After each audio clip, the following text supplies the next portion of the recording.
Alright, we're live, and I definitely shouldn't be, because I'm not ready for any of this. But there are 4 seconds left before I go live, so I just hit the button, and I'll figure out all the other stuff later.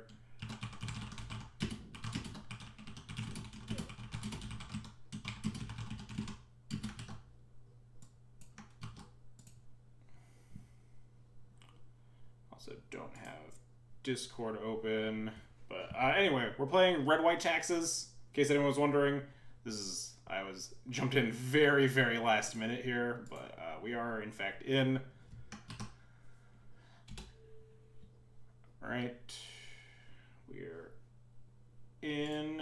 I've posted to various Discord pages. Anyway. Had to hustle to get in here. The deck list is not right yet, but I'll fix that at some point. But anyway, this hand is terrible. This hand is fine. Got the Vial. Got some solid 2s here. I think I'm going to ship the Revoker. I think the Wisp is going to be more powerful.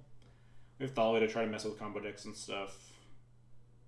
I think on average this Flicker Wisp, this Wisp is going to be more useful. But anyway.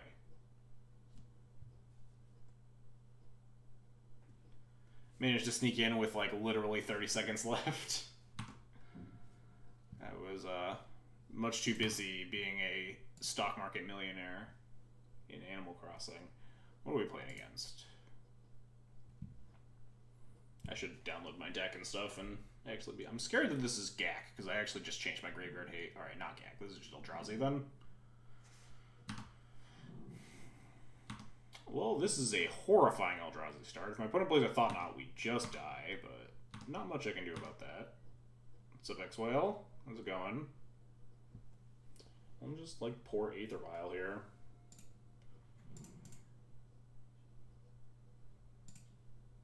That was weird that it let me try to tap target land as part of the payment of casting Aether Vial there. I feel like it doesn't usually do that. I'm doing pretty good.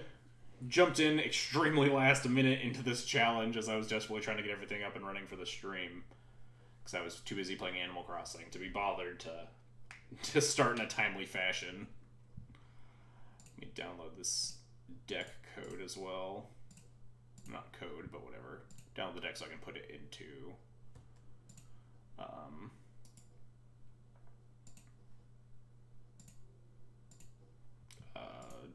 Cardboard Live. There we go. Figured out words. Whoops. Frozen my opponent's upkeep. Alright, please don't Thought Knot Seer me, opponent. Oh boy. Alright, we're dead. Oh, thank God, it's just a Mana Reshaper. We're not dead yet. I probably have to port this temple, right? On the off chance there's a Reality Smasher lying in wait. Am I gonna have enough time if I port this temple, though? I think I just have to play Thalia to try to stymie the pressure that's already in play. And just hope that there's no payoff here, that they just kept, like, the I double Mimic hand. I feel like they should have played Factory then, right? If they were just going to play Reshaper and nothing else, leading on the Factory makes more sense because they could attack with it later. It really does make it feel like they're going to follow this up with something like Reality Smasher. But I think if I just port them and I take 8, I don't think I'm winning that game.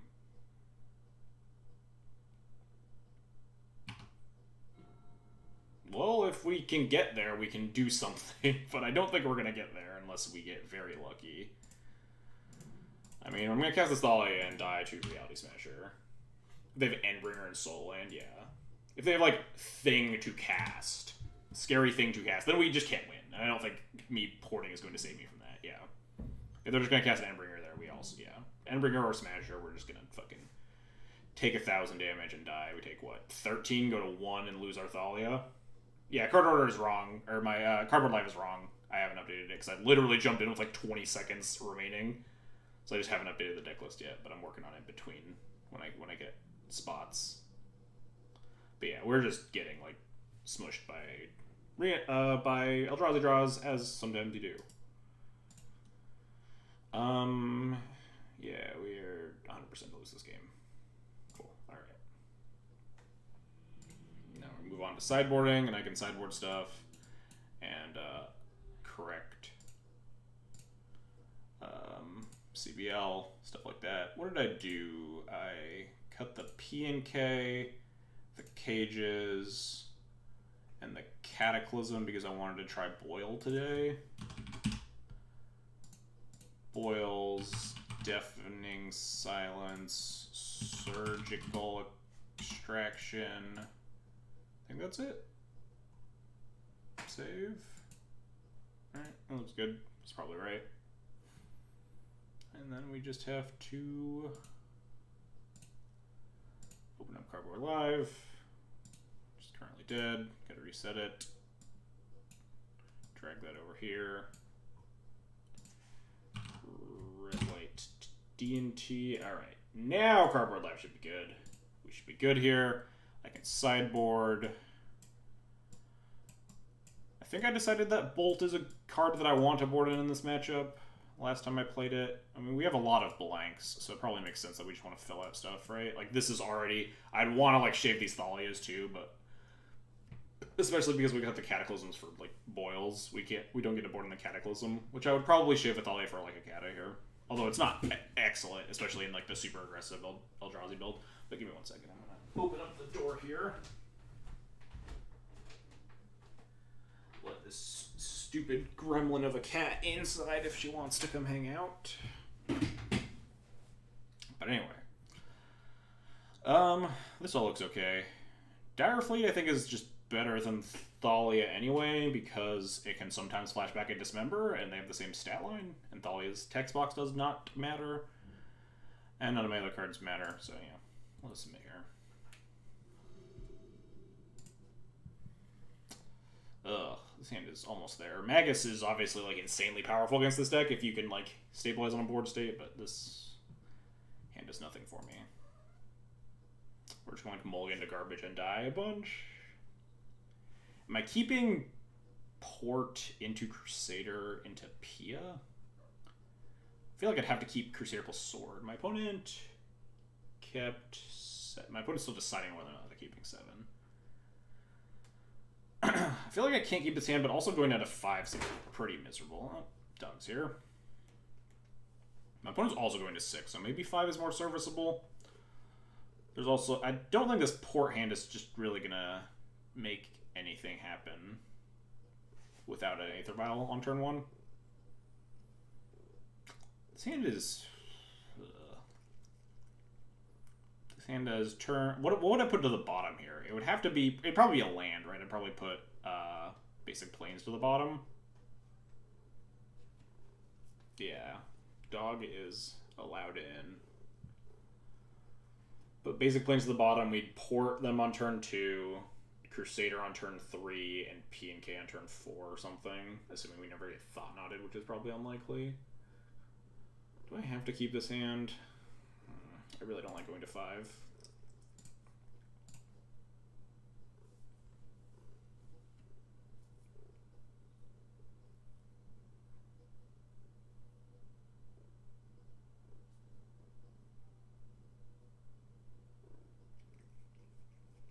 Oh, my opponent's going to 5. Thank God. Alright, this hand might actually be able to do something.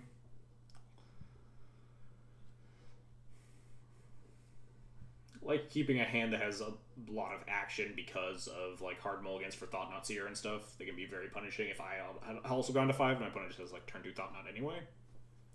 So being able to like pour them down and then actually play a thing is probably pretty reasonable here. My opponent doesn't know I'm on the red splash, but that hardly matters. Especially within the context of this hand. It matters if I like had a turn 3 Magus or something. We're on a single Magus. Are they wastelanding me? That's why I let on the port, because I valued my colored sources more than I valued actually being able to port them if they wanted to just wasteland me there. So that's fine. Jig is about to be up, though. I also kept double red because we have the P&K in hand. Upraid's a nice pickup. But yeah, we're on 1 Magus because Magus is, like, not good in a lot of matchups anymore. It's, like, a nice bullet against, like, these decks and the post decks and a couple others, but that's about it. Which is why we have the 1. I almost don't want to play this Thalia. It's probably decent, though. It's not like I'm going to be able to braid a lot next turn. It does prevent me from like casting the sword on 3, but I'd probably rather cast Crusader on 3. I want to get stuff in play. I can not take damage here because they're Urborg, which is nice. Nice.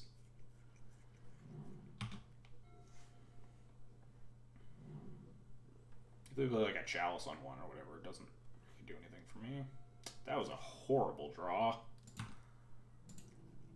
We're not doing anything here. Yes, the splash is mostly for blast, because blast is really good right now. Uh-oh.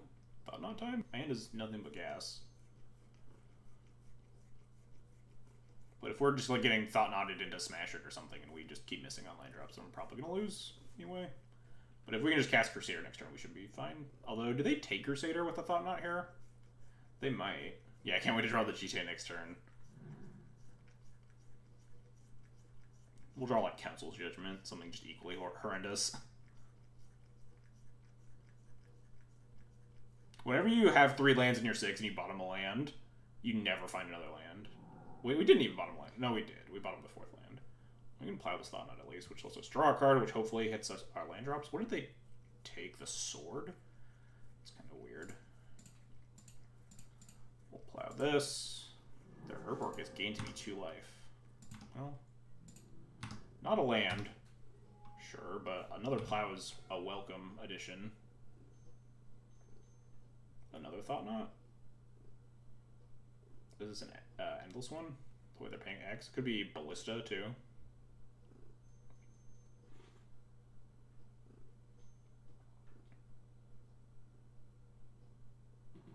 Oh, nice. Just endless one. Thank God, we hit our land drop. Nice. Now we get to cast this Mirroring Crusader. White, white. Urborg has now gained me 3 life, and my current board state just blocks endless one for me.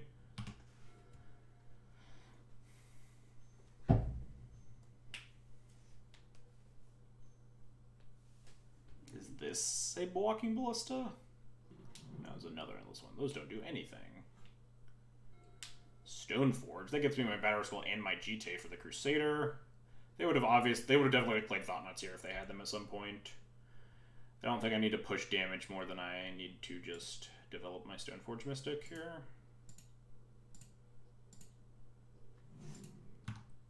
Because it either gets us our Battle Skull, or if we draw a land, we just get to GTA up the Crusader and crush them.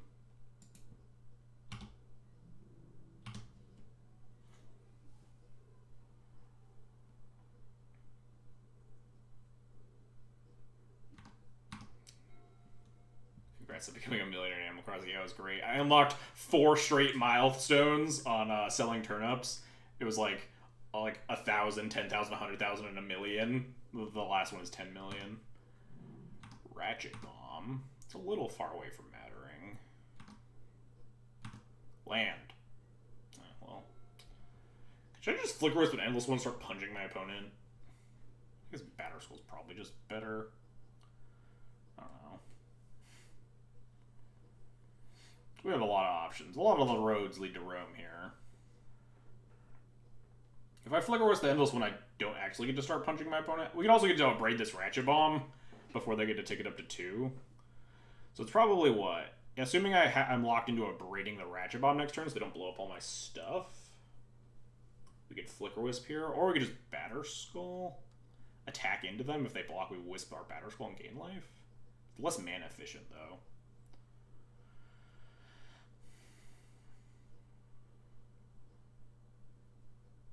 I think I just want to get my clock going. Which means play a thing that can attack through big things. I'm a little scared of a walking Ballista.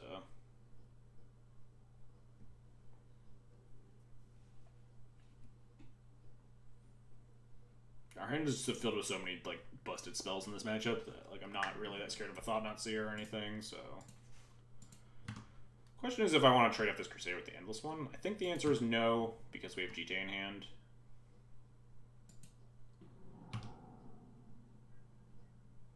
Next turn I'll just braid their Ratchet Bomb and start attacking with Wisp.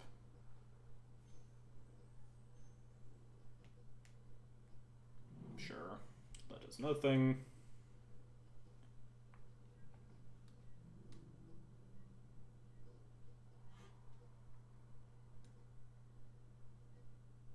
That also does that. There's literal nothing. That's just a squire.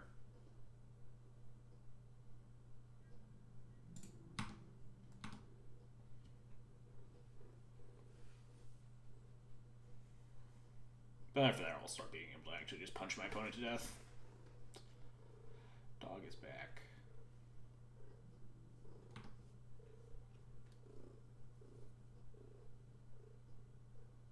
That's a Legacy legal card. Which one? We have a lot.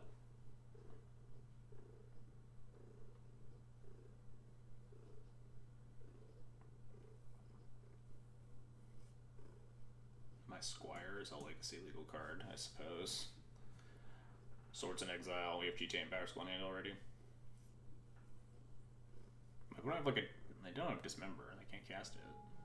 Yeah. Okay. We'll abrade the thing as soon as they take it up.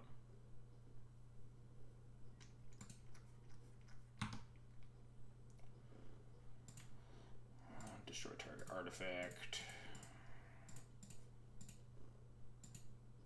Oh, the Matter Reshaper? Yeah. I suppose that is a Legacy legal card.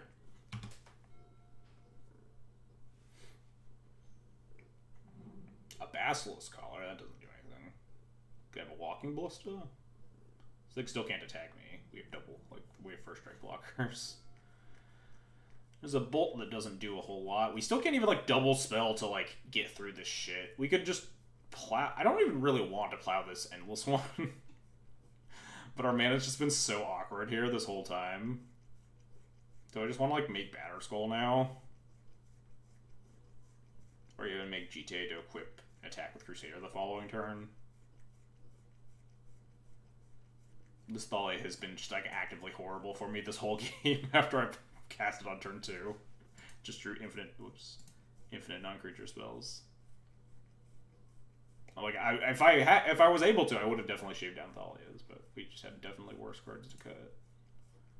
I think I'm just gonna tag for 3 and say go. Leave up a lot of instant speed options depending on what my opponent has next turn. Bounce the Thalia. Could bounce the Thalia and then have Bolt and Plow. You're not wrong. This is red white with Hero of Oxen Ridge. Can you recruit her for that one? Isn't it like a 4/2?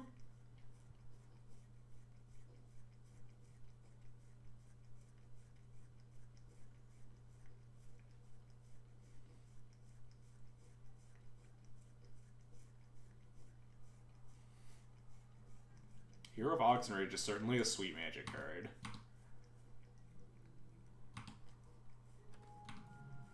Alright, so now we're holding up Plow, or Plow/Bolt, or the ability to put in Batterskull or Umbazawa's Jite.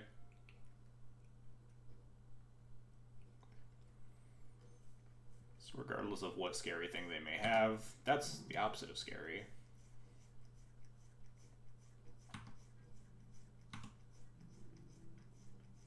I think I'm just going to put in GTA so I can suit up this Crusader and just beat my opponent to death.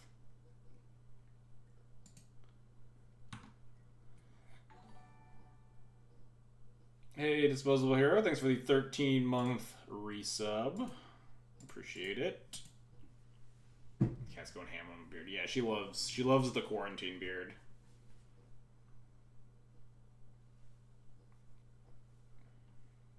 Why don't I just put GTA on the Wisp? If I put the GD on the Crusader, what is that? If they, like, stack block with everything, do I care? If I draw a land, I super don't care if they just stack block with everything, then they just get absolutely demolished. Honestly, kind of surprised with, like, the draws they've been having that they haven't just suicided in this Reshaper to draw a card.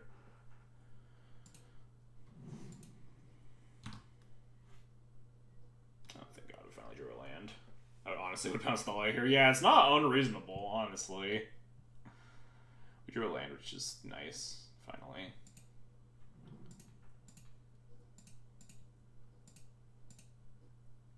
I'm gonna just tap this Caracas, so my opponent is incentivized to kill my Thalia. What's up, Lackey? I shouldn't tap both my white sources. I'd taken extra damage here for no reason. Oh, yeah. Yes! Now we just get to plow the Endless one and they just fucking die. Is there a best way a way that gets me GTA counters here? Yeah, if I kill the Reshaper and then pump the Crusader, I just get more GTA counters here. If I kill the Reshaper, And then, no. I don't think there's a way that this works to my advantage in a way that keeps my Crusader around. Because I have to plow the animals. I was seeing if I could keep the plow, but it doesn't matter. I'm just going to kill all their shit. Which means I guess I don't want to kill the Reshaper with first strike damage. I'm just kind of moving these around for fun at this point.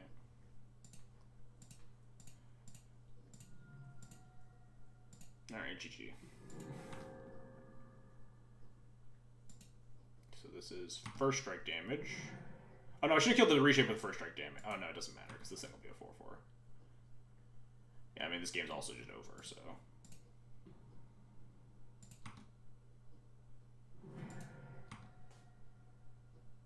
Like, it genuinely just does not matter, because my opponent is just obscenely dead.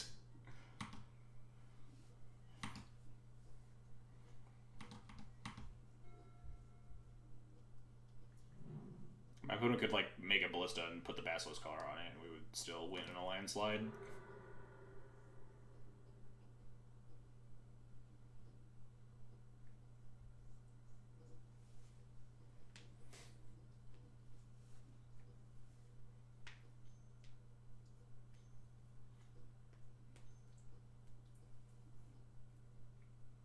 Cowards play red. Hey, look, I just want to cast Pyroblast and Boil. This does not look like Animal Crossing. It is not. I'm too rich in Animal Crossing to stream for you peasants.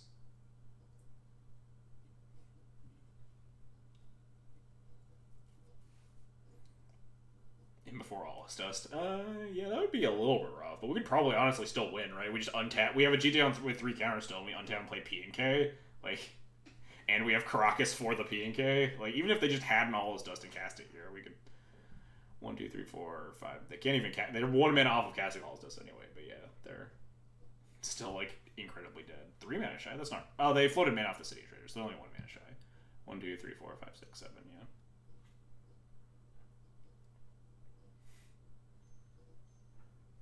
Yeah. Weird flex. Yeah. I just made like, oh wow, this is not what I expected. Honestly, out of just like normal, super aggressive Eldrazi Mimics Stompy, this is unusual. They can't bridge me, and they're just gonna die though. So, because we can just bolt down the Karn and then pump my Crusader to shit.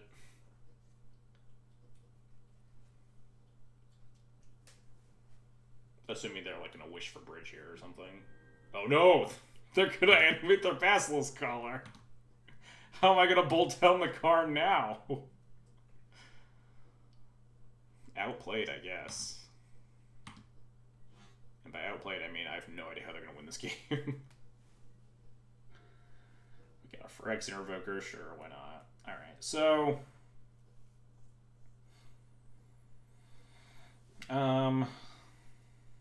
Insult to Injury Revoker, yeah, exactly. They're just super dead here. That Karn plus feels really weird. Does it? I guess if they Karn minus, they just die? No, they don't, right? Because the GTA's turned off. 4, 7, 8, 9, 10. Yeah, that Karn plus feels a little bit weird.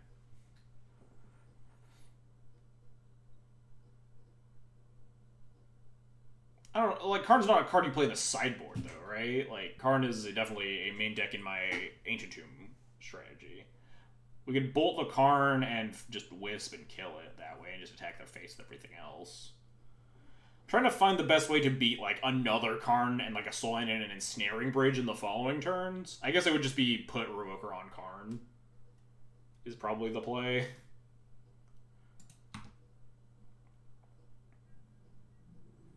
I was trying to figure out a way to, like, first strike down the Karn and then, like, be able to pump my Crusader post-combat, but best way to beat Karn 2 is to save the Bolt. I mean, that doesn't stop the bridge, though, which is a card that I was, like, kind of concerned about.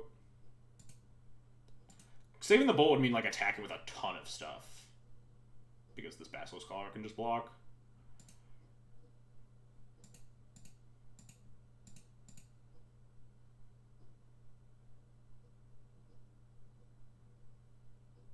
I'm just gonna do this. It's, like, probably inefficient, but I don't really see a way we're dying at this point.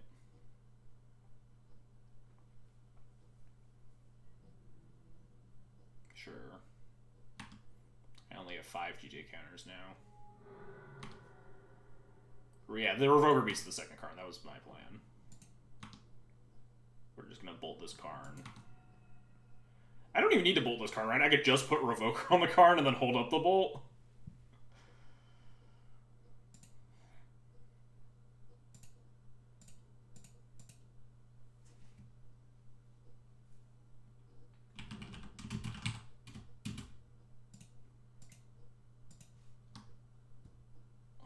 I can just hold this bolt in my hand.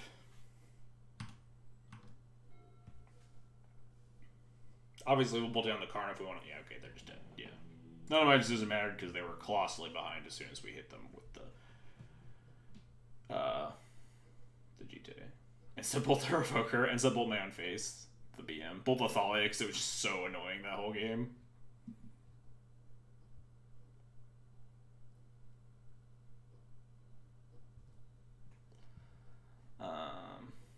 Yeah, now we gotta take game 3, which is a lot scarier, because my opponent on Eldra's, like, the super aggressive Eldrazi Stompy, but playing Karn, I mean, Karn is busted. Like, if you're playing Ancient Tombs and Chalice of the Voids, I feel like Karn should be in a lot of those decks, but I haven't seen it a lot in, like, the super aggressive versions of Stompy, with just, like, Quad Eye for Eldrazi Mimics and stuff, but not like we can change up our boarding plans. We boarded out Sanctum. I guess maybe Prelate gets better than a Thalia if they have Karn in their deck, because we put it on 4. But it's a 3-mana 2/2, versus Thalia having first strike can matter. And, like, did matter in that game. We stonewalled a couple of 4/4s with Crusader plus Thalia, right? I think it's fine to just run it back and just hope we don't get flattened. Yeah, Prelate on 4 is, like, possibly better. Well, alright, this is a hand that hopefully doesn't get flattened. Got a lot of good answers for a lot of their stuff.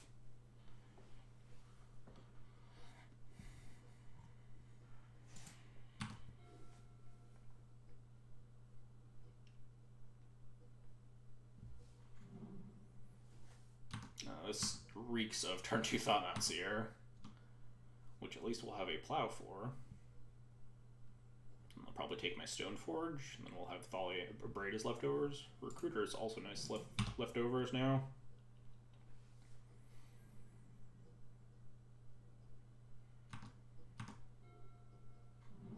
Oh yeah, this reeks of turn 2 Thought-Knot Seer. Surprise, surprise.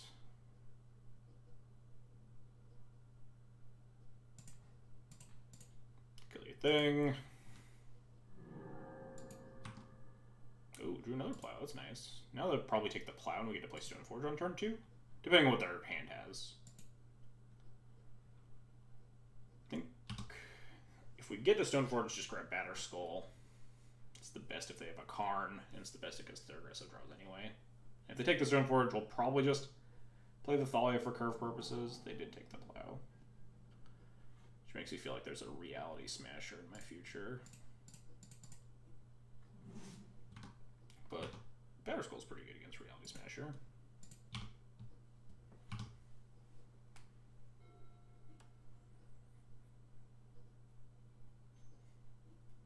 More Thought Knots? That could also be a reason to take the plow if they have a second Thought Knot, because then they can just take the equipment off the Stoneforge.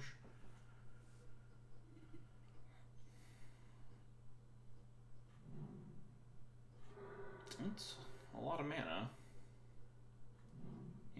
The Smusher. And a 1-mana spell? They can, like, dismember my Stoneforge here? Yeah. It's a little spooky. What am I doing here? What's my plan to beat the Smasher? We could recruit a, just recruit a Goblin guy, right? Whatever his name is. The boom guy. That just clears this. Because it's only if I target with the spell. Yeah, Crater Maker. That seems like a pretty good line. Just recruit Crater Maker. The boom guy. I don't know. I'm not a Goblins expert like some people. Oh, nice. They have the Herborg, so we get to save life again. You love to see it. Hopefully they don't have, like, a Wasteland. If they have a Wasteland and we don't draw a land, that could be a little bit annoying for us. Yeah, Matron for Crater Maker. That's exactly what I said.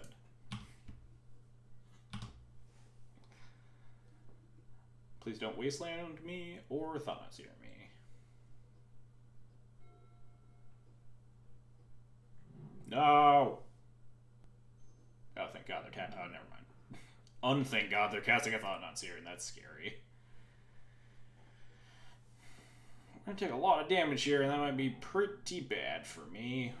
I'm gonna chump block this Thought Knot a couple times, though, in the process of going to get our second Crater Maker, but this Wasteland makes that line also pretty concerning, right?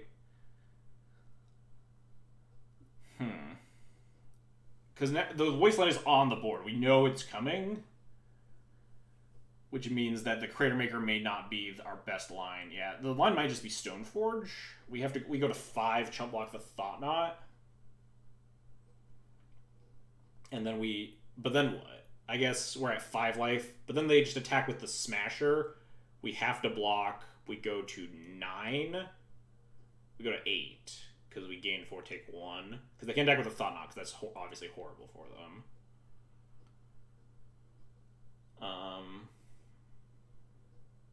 We go to 8. They have 9 power in play. All we have is a Stoneforge and a Batter Skull, which means we could, like, recruit up a Wisp and just chump block the Thought Knot again, and then use the Wisp on our Batter Skull at that point. I think Stoneforge is probably the best line. Although that the Recruiter and the Wisp line are in worlds that I don't get Wastelanded here. We could chump blocking with Stoneforge instead of blocking Batter Skull doesn't make sense in the face of the Smasher, right? Unless, I guess it would depend on if they're lethaling us. Yeah, if they're attacking me down to 3, then if I attack into this, I go to 7. Then I clear the Thought Knot. Though, yeah, that's right. Yeah, I think Stoneforge is my best line to victory here, certainly.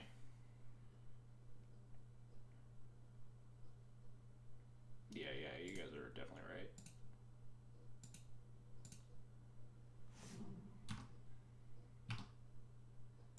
I guess I'll grab Jite. Yeah. None of this matters. They have the second waste. Oh, damn it, Luminel! This is your fault.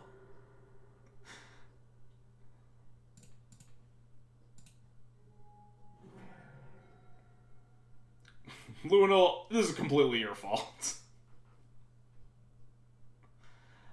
Yeah, now we're actually literally dead. Did not hit the white source, and they had second Wasteland. Cool.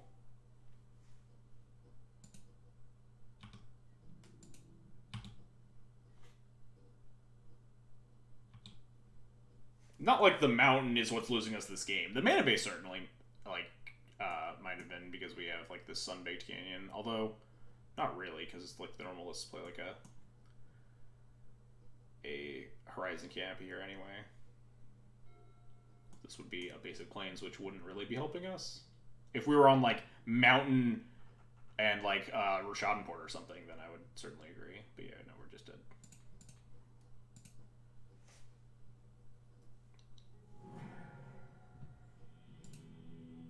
No, there we go. Next turn I would have been salty. That's a little frustrating. Yeah, I'll draw these pretty good right now, from what I have seen from a lot of people online right now. Yeah, turn 2, Thought Knot, turn 3, Smasher, Dismember, double Wasteland or whatever. Pretty solid. Yeah, they had 2 Thought Knots there. It was Thought Knot into Smasher, Dismember, into Thought Knot, into Wasteland. The last one of the advantages of just playing mono white. Like it's actually... I don't want to keep, like, dying on the hill of, like, that, like, the red splash doesn't have worse mana or something, because it definitely does. But, like, that game objectively, we played cards that the mono white deck also just has. We played a Canopy land, a Caracas, and a basic land, and then 2 of them got wastelanded, and then we died. Like, that happens to mono white death attacks too.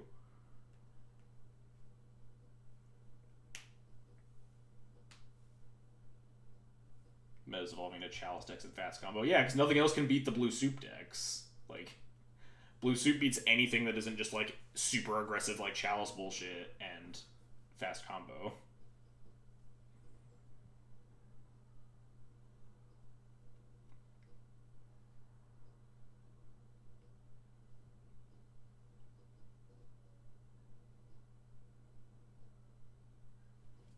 I'm not going to try to argue that the mana isn't less punishing, because it certainly is. Otherwise, the splash would be a lot more readily played. It's definitely not free. I think in some matchups, like in that game, it definitely could have mattered. Because my lands didn't end up mattering other than they produced mana. I could have had 2 plateaus in that hand, and it definitely would have mattered. So, like, that game isn't a good example, but that matchup is certainly an example, if you understand.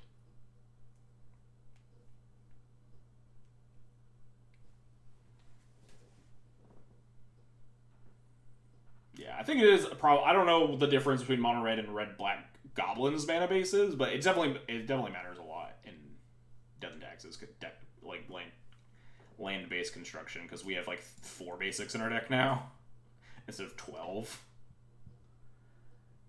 I hope I get to boil a green black. Yeah, I hope I die with a boil in my hand and they have like swamp forest and 3 astrolabes or something.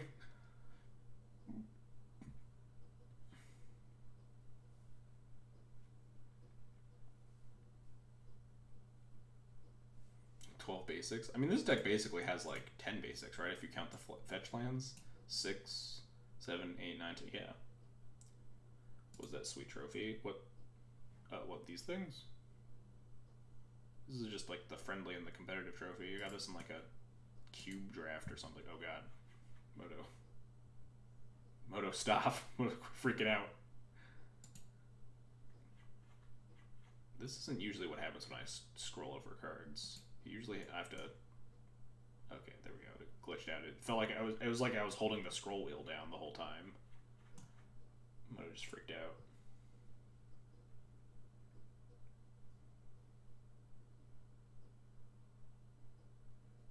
I just pressed the scroll wheel again and then it went away though. Oh, I did it again. Nope, stop. Okay, yeah, if you just press the scroll wheel again, it goes away. Weird.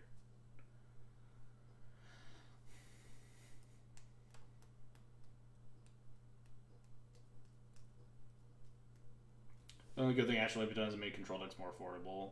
I don't even think that's necessarily true, because one of the most playable Astrolabe decks is just Miracles, and that deck is more expensive now. It made like the bug decks cheaper.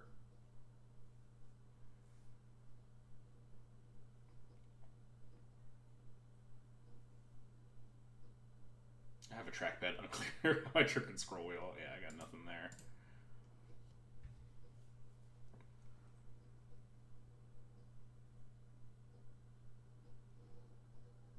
It made non-4-color Miracles more affordable. Yeah, but like, why are you playing non-4-color Miracles when you could be playing 4-color Miracles?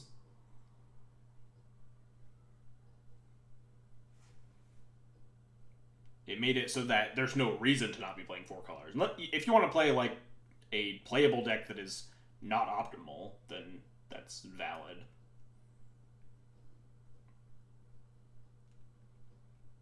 You need a capture card so you can stream Animal Crossing. I should.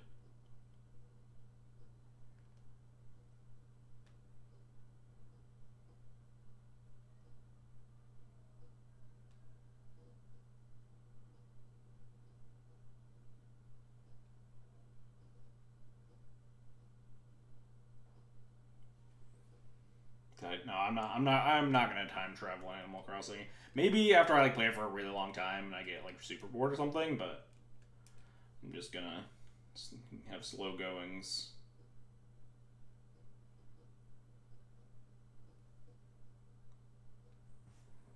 All my tweets are getting a bunch of traction. I'm just tweeting a bunch about Animal Crossing today.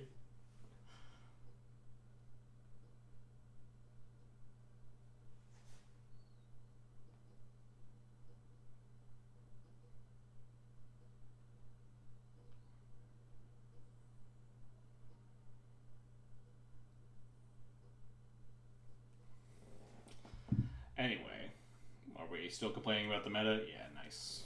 I do also hate the meta. Mostly just because I hate the blue soup. Yeah, 4-color Delver won the challenge, I believe. You know, when Delver's playing Badlands, things are not looking great.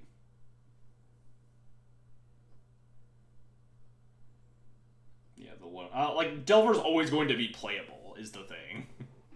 So it's hard to evaluate the health of a format based on, like, Delver winning, right?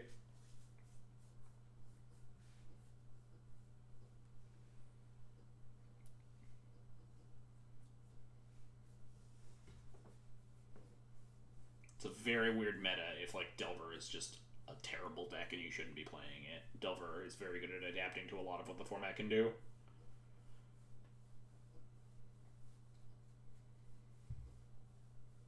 It's 4 AM. I'm gonna crash. Hopefully if it goes well. Alright, thanks. Catch you later. I've arrived for the bad white soup. That is what we're on. We're some spicy white soup today. Got some red cards in there. Has Delver ever been subpar since it was printed? It's a good question. I don't know if I can recall enough of the history of the metagame to say for certain. I wouldn't be surprised if the answer was no. The closest it probably was to bad was, like, sometime during the height of Top Miracles, I imagine. But even then, obviously, Delver was probably just, like, a very good deck, right? There have been weeks where Delver was bad, but that's just, like, how people feel on the given day. Spicy seems like mustard and chili spicy. God. Not this again. Stop streaming when it's not your time. I want to stream these things more during the quarantine because I like playing in these and I don't want to adult as to get up early in the morning long loading. These things only go until... I guess these things go later now because they have like 1 million people in them. But I think I'm taking tomorrow off from work because Aishnaz is going into lab. I have to deal with like a bunch of pets and shit and I don't want to work from home and that sort of nonsense.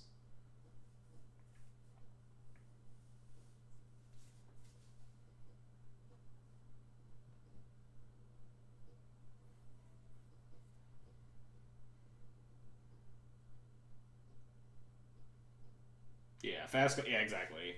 Fast clock. Yeah, that's basically what it is. No matter what is the best thing to be doing in the format, Delver just always gets to play games where you just get to Delver people, and that it's very hard for that to be a bad plan in Legacy. When you just play Protect the Queen and put like 1 million counter spells in your deck or whatever, and just you play your Delver, and then you daze their thing, and then you bolt their thing, and then you force their thing, and then they die. Your backward state of stay-at-home order yet? Nope. I'm still essential. Yeah, it's only gotten worse because of Arcanist. Because Arcanist means, oh, you let me attack, now you can't win the game anymore. Because I'm just going to... The card advantage no longer matters because I'm drawing 1 million cards a turn. And I just get to, like, just force of will everything you do.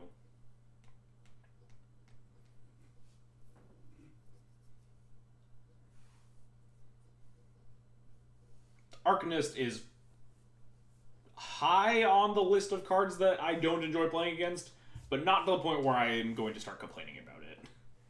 Because it's just so much easier for colors to answer. It is obviously bullshit of it's like a 2-mana answer this or you lose sort of card.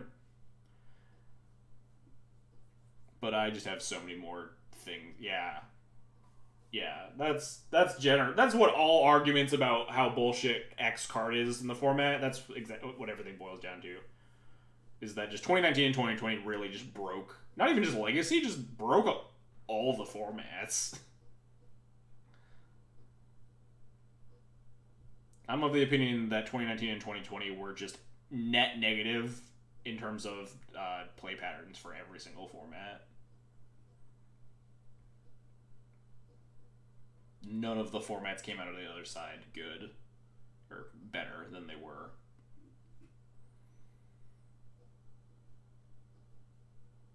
Yeah, exactly. Lackey. It turned so many games into like just like resolve my haymaker and run away with the game because everything just like produces enough card advantage where you just get to like force to protect it and nothing matters. Oh, I played my Oko? Oh, you forced it? Oh, I'll force your force. Oh, I guess the game's over. Postboard. Oh, I have Pyroblast to answer your Oko, because if you resolve the Oko, then I lose. And there's a very small subset of cards that trade efficiently with an Oko. that are like actually playable. Yeah, it is very wild that Wizard just looks at what happened in 2019 and it's like, nailed it, guys. We crushed it. Yeah, it's like forcing combo decks, right? It's like, oh, I'm gonna except now all the decks are combo decks. Like back when Miracles was blue white show and tell, now it's just actually every deck is show and tell.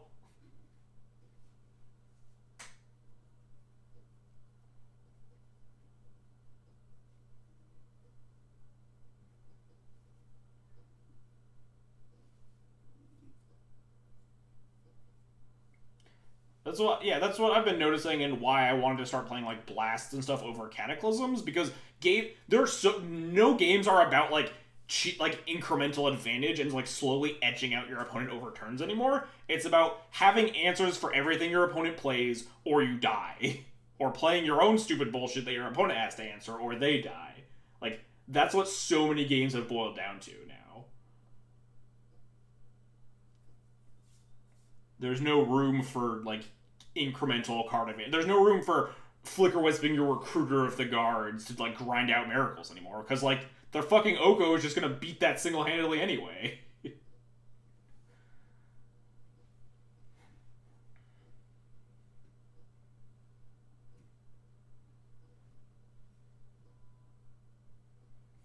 All the formats just got dunked on so hard by 2019. Modern and Legacy just had like multiple bans.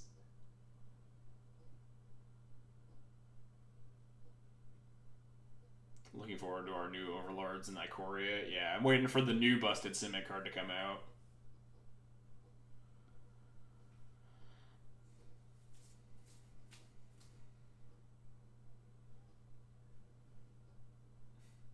Future League sitting there with testing their Oko Veil of Summer, Once Upon a Time, Gilded Goose, Uro deck, and it's like, this deck doesn't feel powerful enough. Do we need to push blue-green a little bit more in the next set?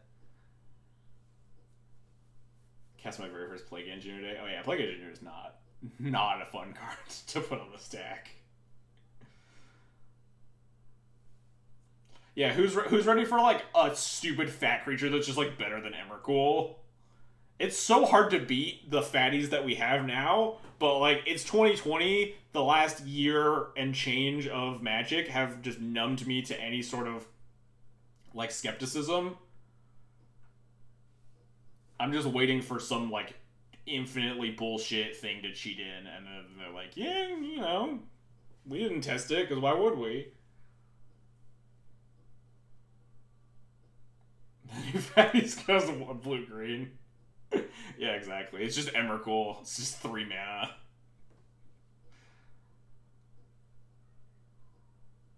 Geddon's you on ETB. Yeah, Geddon's you on ETB, and like also it's just like 2 Sphere of Resistances. Yeah, one-sided. Of course. It's 2019. It's 2020. You think things are symmetrical? Man, I wish fucking Death and Taxes got its upgrades in 2019 when everything's asymmetrical. Can you imagine Sanctum Prela if it was one-sided? That card would be so fucked. But like, it's 2019, they probably would have fucking printed it. One-sided Containment Priest? The mirrors would be so fucking awful.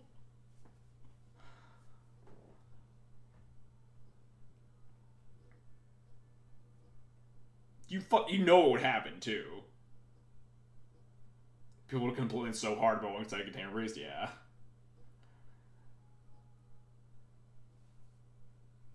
Yeah, it's truly amazing how little Death and Taxes got, given that, like, Legacy is such a spell-dominated format, generally speaking.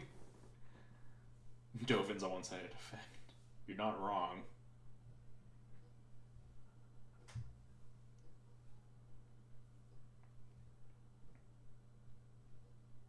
Yeah, Plague Engineer's like not even top 5 on my shit list. That's how garbage 2019 and 2020 were. Maybe Plague Engineer makes top 5. It might come in like 5th on my shit list. Probably below Arcanist.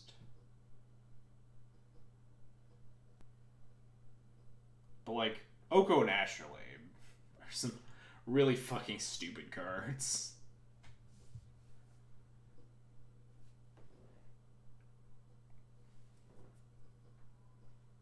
Yeah, it is mind-blowing that my opponent... I talk about... I give this example a lot on stream, too. When my Delver opponent goes turn 1 Ponder, it used to be, oh, thank God that's not a Delver hand. Now it's, oh God, we're going to lose its Arcanist hand. It's wild.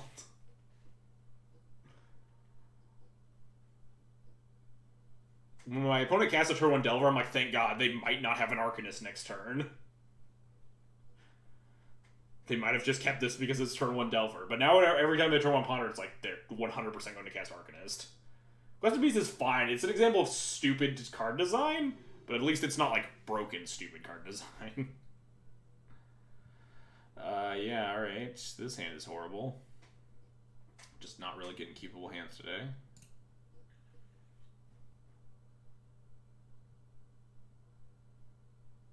Yeah, exactly. Quest of Beast is horrendous card design. We'll keep this bottom. The Daredevil's a 2. We could potentially like cast a Ponder or something out of my opponent's deck. Maybe we just bottom a Wasteland because it doesn't help us cast our stuff. Continuing my trend of losing die rolls a shit ton in these past weeks.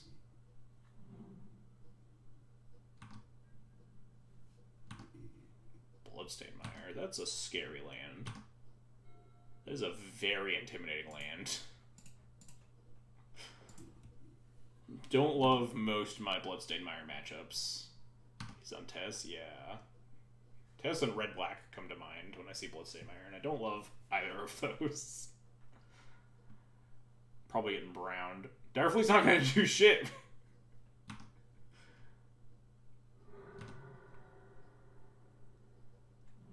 I remember the tweet about power level, and I think it was something along the lines of Oko. Whoa, this is not the Bloodstained Mire deck I was expecting. This is fucking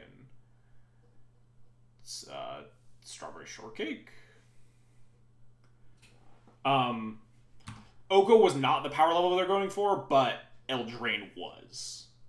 Oko was like a mistake, but like the power, like the rest of the nonsense that was Eldraine wasn't. Why would you see turn 1 basic plains Aether Vial and you Enlighten Tutor a Blood Moon? What on earth?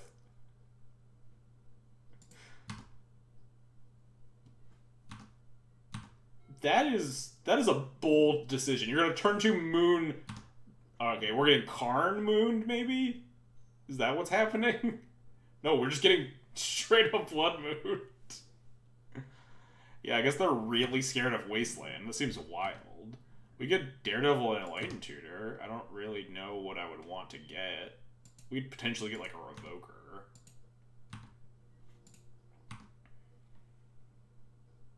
Enlightened Tutor for Sophie. Yeah, they really want to keep their lands, I guess. Maybe they were just on like Plateau City of Traders as their only lands. They just really wanted to not get Wastelanded. It's basically a Stoneforge Mystic. Yeah, kind of. I mean, I'm going to cast this real Stoneforge Mystic, and Daredevil could potentially do something next turn. Because I'm going to get Batter Skull. I'm a little bit scared of Karn. Like, I wasn't going to E-Tutor. I can't E-Tutor there anyway. Direfleet, it would be a 3-mana play. So Stoneforge was a good draw.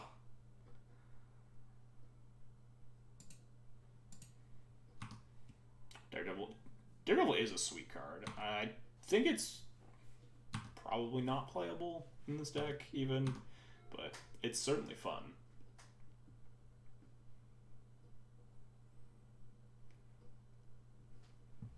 It's really scared that we were about to get Karned there instead of Blood Moon. Alright. That's fine.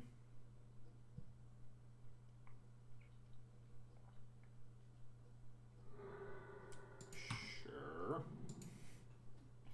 We may need Direfleet for a Revoker.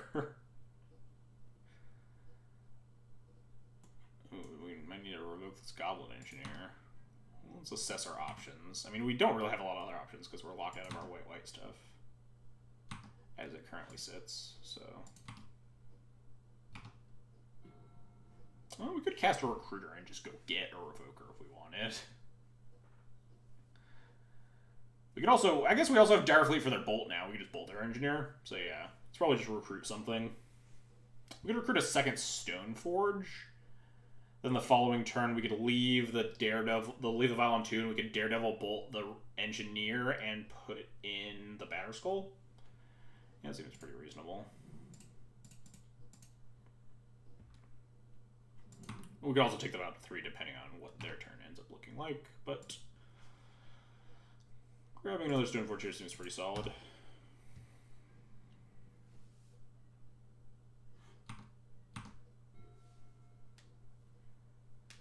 Still just blown away that they fucking Blood Mooned me.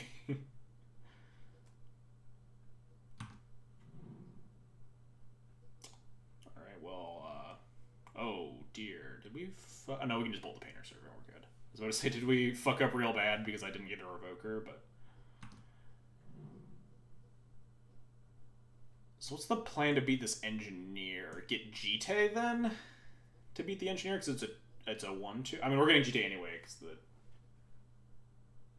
So we're gonna put in the Stoneforge, get Jite, untap, leave the Vial on 2, bolt the Painter's Servant, and we are able to either put in the Jite or the Batterskull after that. So that seems fine.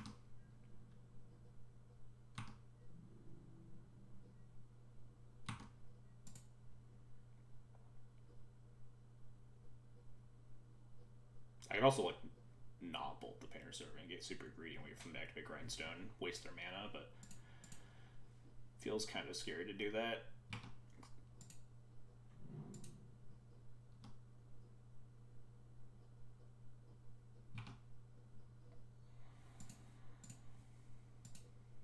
So we'll leave the Vial on 2.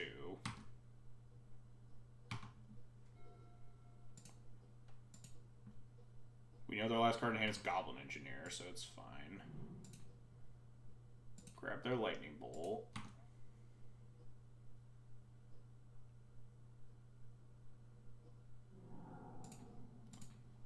Bolt the Painter's Servant. Say go. We have GTA to clear the Engineer afterwards.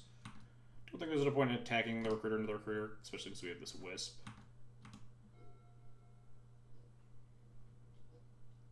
Yep, the Engineer.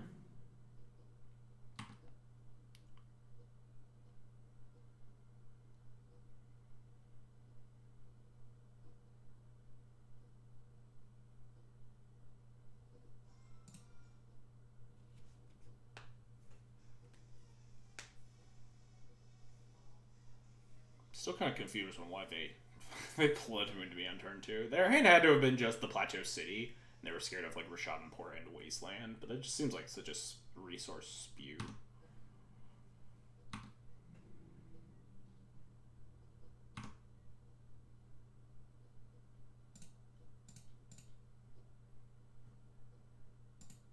Get our GT going.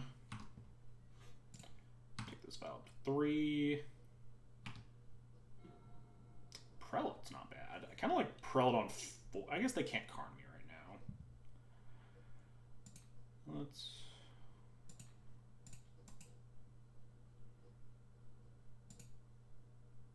If they have Bolt as the last card, how concerned am I? Not super concerned we have this Wisp. Yeah, maybe I should have Prelate on 1 before equipping, just so I don't, like, have to deal with the fact that they could have top decked Bolt here.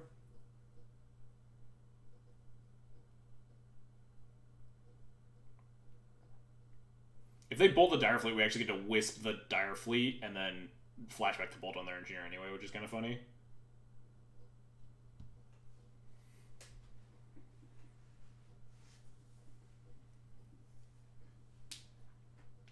Appreciate your ability to plan and sequence through turns. Thanks. I try really hard, especially when I'm streaming, to try to talk through those lines and stuff.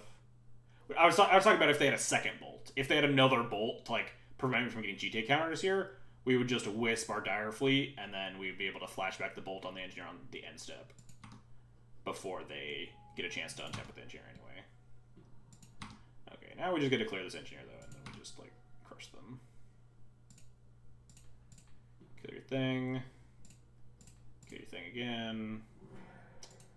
Could just put this on a 1. I don't know how much I care. I kind of just want a Crusader GTA, just smush them. They gotta have basics that don't want mana artifacts that don't lose to Blood Moon. Right. They do have 4 mana now, so they could cast Karn. I guess they can't. Yeah, the last card in their hand could have been a Karn, and they drew a land, and that would have kind of punished me for not prelating on 4. Are they dead? No, right? This is with no GD counters. I don't think they're dead because this is only 2 + 6 damage. 8, 9, 10, 11, 12. No, we'd be off. I'll still Crusader them.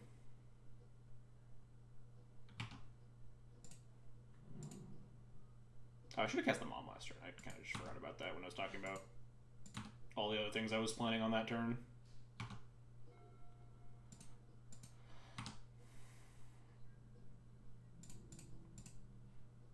Yeah. No real point in moving the GD over the Crusader. Guess it could force them to block the Recruiter on the Crusader. I think they're probably going to do that anyway. Because, like, not blocking at all doesn't make any sense here. They trade? That seems kind of wild. If I like, move the GT over the Crusader, they have to chump block there in order to prevent me from getting 2 more counters and just absolutely murdering them. I don't even think saving this Recruiter is worth my GT counters. I think I'm just going to say go here. Like, what can they do to win? If they put a Karn on the stack, we just have lethal in play. So yeah, we just say go. We could cast our Thalia or something. Yeah, opponent's just, like, unbelievably dead. I think I just like holding up this Flicker Wisp just in case they have, like, land plus Painter. We got Brown Bile Eldrazi. We got Brown Bile Eldrazi last turn pretty bad, so it happens, certainly. Sure. Back in the row attacks is regular. We haven't won yet. But yeah, they're just dead here. They're super dead. Do they know we have Power Skull in hand? It doesn't matter. They're just gonna fucking die.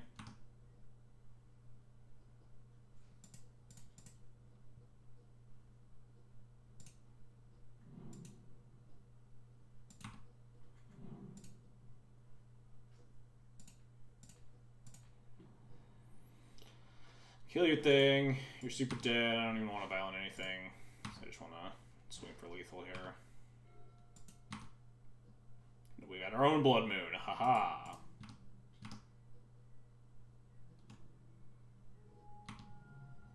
I didn't do the math on whether or not they're actually dead, but I think they're 1. Yeah, -1. Send a message, Blood Moon them. Alright, these boils don't seem like they're for this matchup. This Crater Maker is good. Abraid's good. These bolts are probably good. Am I This seems really bad, but, like, all of my Painter Servants always leave in blasts against me just because they combo with the Painters. Am I supposed to bring in blasts because they kill Painters? And can potentially kill other stuff?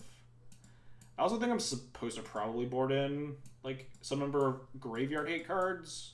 Because now that they're on, like, the Million Engineers, because they get Welder and Engineer now, we have more graveyardy shenanigans. Let's figure out what we're cutting, I suppose, is the first step. Cut the Sword, cut the Magus. Yeah, Surgical is, like, pretty medium. Surgical can be nice because you can, like, try to snipe their whole combo, but it doesn't work against Karn. So, like, you can, like, Surgical all of their Painters or Grind Zones, and it still doesn't, like, help you. Sometimes they can just Karn you. So these are the cards I guess I'm considering. Some number of blasts or rips. But I think we'll shave down on Thalia's.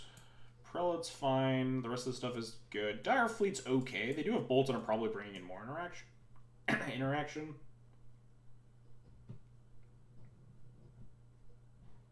Yeah, our primary removal spells.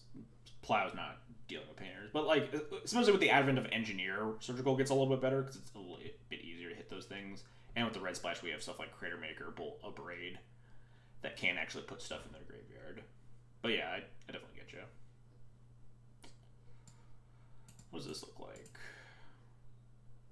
Do I want to board in? I think I like rips more than I like blasts.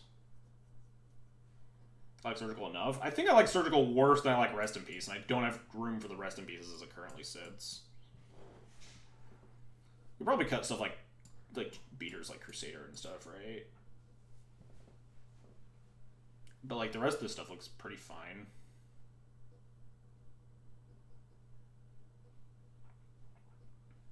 Blast makes sense. Yeah, I don't know if like we need blast against Painter. Is Crusader better beater than PNK? I think PNK is better because you can throw artifacts at shit. I don't know if PNK matters, but I think it's better than Crusader. Chance we could cut the PNK as well. For like another rip or a blast or something. Ugh. Don't love 3 rips in this matchup. Like boarded blast for PNK. Let's just try this. This feels okay. I don't know if we need blast. We have a ton of removal. This hand is keepable. Not excited about it, but Teleport Broker is strong. Do you want generic attackers that aren't bricked by a 1/3? I mean, that's what PNK is. Like, PNK, the whole squad gets to attack through a 1/3, right? Oh, are you talking about, like, what other creatures are we talking? I guess I could have shaved down on Stoneforges, right? Because I cut the Fire and Ice. I probably could have shaved a couple of Stoneforges. Because the equipment package just isn't super great in this matchup. That's probably correct. I think I'll keep this. We're on the draw, which means we're just going to miss all our line drops anyway, but I'll pretend like we'll get there. Oh, God.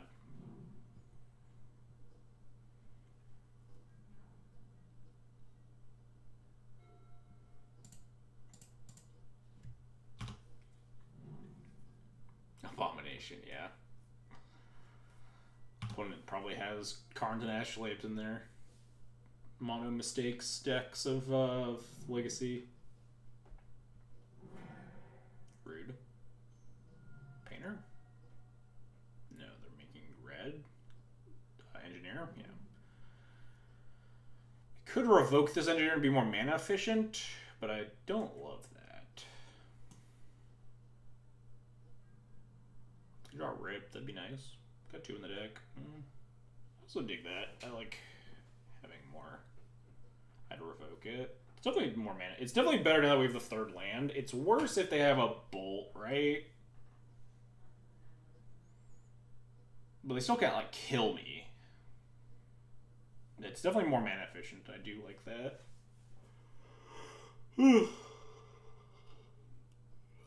Yeah, if we draw a Rip or something, the Plow could be better served hitting something else. They also don't have too much removal in there. Yeah, I think I like revoking and potentially being able to like Plow plus a thing next turn. But it's a little bit tricky here. I think I'm just gonna revoke it and then get super punished by something. Goblin Engineer. I like mana efficiency because my hand is pretty expensive. Well, so Plow does a lot of other stuff, right? I mean, like welders or like painters are kind of the things. But like if I Plow and they just have like another thing, I'd rather be able to cast a 2-drop and a Plow in the following turns when we have another Plow target, right? You're gonna Karn me? Yeah, we can at least like revoke this Karn and then have a Plow as well. I'm gonna wish for like Ballista. That'd be pretty bad for me. That's a play. I guess we're looking like we might get latticed out. That's their plan here. So they're trying to lattice me. So we need to just hope for no bolts and revoke this Karn.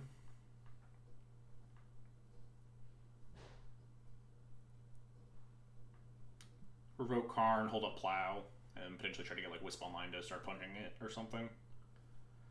I don't think I'm plowing this Astrolabe. That seems like not a good line. Don't think I'm playing this Engineer until they try to kill my Revoker on Goblin Engineer. But if they do kill my Revoker on Goblin Engineer, that's insane because they could just lattice me instead. So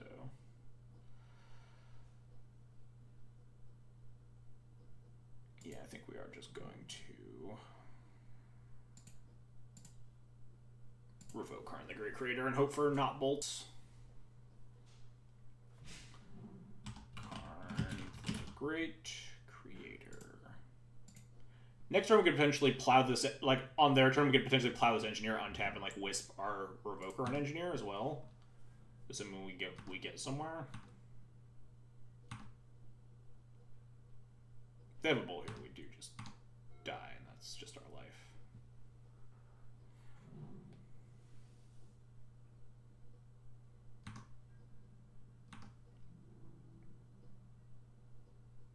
Yeah, so I'm going to plow this Engineer, attack the Karn for 4, untap, and then wisp this Revoker onto something else, I think.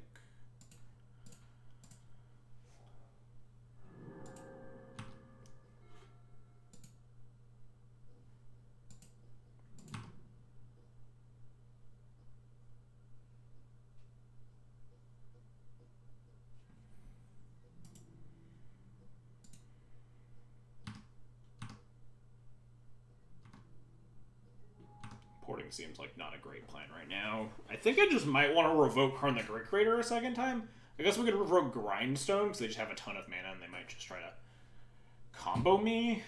And obviously they didn't have the removal for the Karn, or they would have used it that turn. They didn't have the removal for the Revoker on Karn. We could also just play Recruiter and not develop this Wisp, and just leave this one on Engineer for now. What would I even Recruiter here? Like a Crater Maker, maybe? Crater Maker is... Recruiter Mom, that to protect the Revokers is not bad either. We have a bunch of Recruiters, so... Yeah, Grindstone would definitely be my name if I was going to Wisp here. But Mom's not bad play either to keep my Revokers alive, because they're definitely holding down the fort here. We are technically in danger of just getting one-shot comboed, because they have enough mana. They need 7 mana to one-shot me, right? 6? They definitely have enough, but they would need both the pieces. Of which they have like 2 Grindstones and 3 Painters in their deck. Because I imagine there's one of each in their sideboard. Kind of like the Mom line. I think I'm going to fetch a Plateau here. They do end up Blood Mooning me for some reason. We're down to single white, but I think having access to red, assuming they don't Blood Moon me, is probably more important.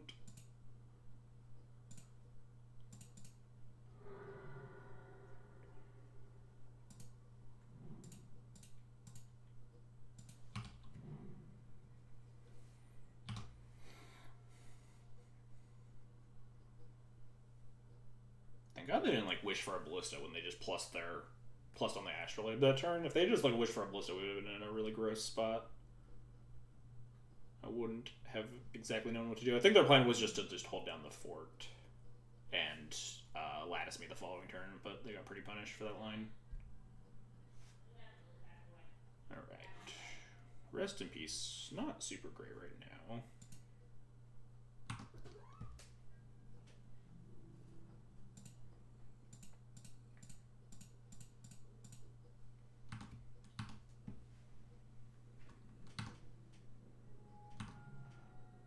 I think now I'm just going to revoke Grindstone to make sure I don't get cheesed out of this game. We have lethal, right? 3, 5, 7, 8, 9. We're actually 1 off. That's kind of awkward, but... Oh well.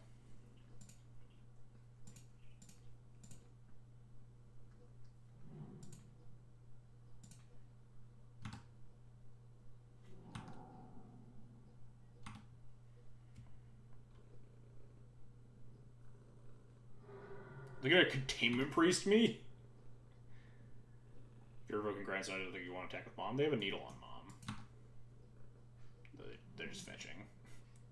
Sure. Grindstone.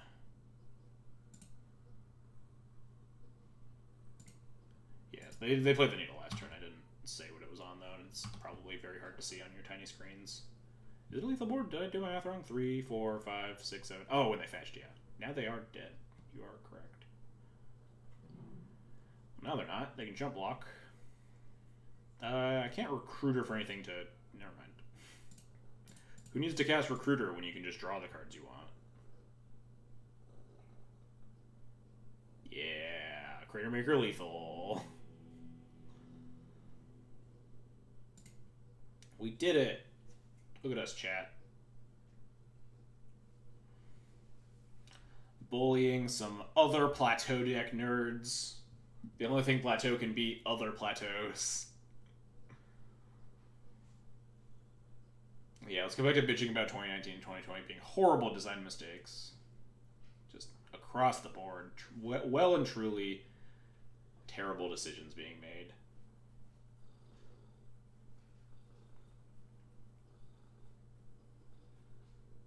Ready for Ikoria spoilers start? Did they start tomorrow or start Thursday? I think they start Thursday. I've been thinking about buying full red white cards. I've been really enjoying playing red white in this meta, honestly. It hasn't been putting up results. I've been doing like pretty poorly, but I've been doing pretty poorly with like everything I play lately, so not putting too much stock into it. But it's felt pretty strong. But I would need some like stupid expensive foils. Like I don't have any arid mesas. I do have flooded strands. I don't have any plateaus. Oh no, I do. I have 2 plateaus. I would need a 3rd. I don't have a Sunbaked Canyon.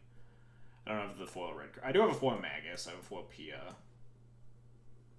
I'd probably have to get some like sexy bolts, right? Like the Judge bolts or something. Those are hot. Some foil boils. I don't know if boil's actually good. I just put it in my deck today. Have yet to board it in or cast it. Or do anything with it, really. You have no foil plateaus? Yeah, wow, what a scrub. Fucking noob. Oh god. The cat on my lap just... Whenever they lose balance, they just dig their claws in, and it's just horrible. No, I don't have any foil crate makers. I had the deck in foil be when I played it in foil in like 2016 or 2017 or something. So it was like Magus and P and K was about it. And like some like random shitty red cards in the sideboard that were mostly creatures. So you played like the Cavern Splash. So I don't have any of the newer stuff. I don't even have a Daredevil, even though it's not that new. I don't have like Crater Makers, and I don't have the non-creatures, which weren't generally played in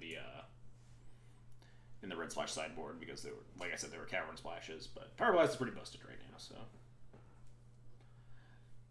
But yeah, Daredevil was not in the deck when I played it. I think when I played it, it was before Daredevil. Exelon was after Conspiracy 2, right? Because I remember playing it post Jailer. Do you have any extra Relic Warders foiled? I only have the one. Yeah, Exelon was after? Alright, yeah. Then. Yeah, I remember playing all the busted Conspiracy 2 shit, but then I remember playing like nonsense red cards for funsies anyway. Because P and Karan is just such a fucking sweet card to cast. I just love playing P and Karan and Death and Taxes.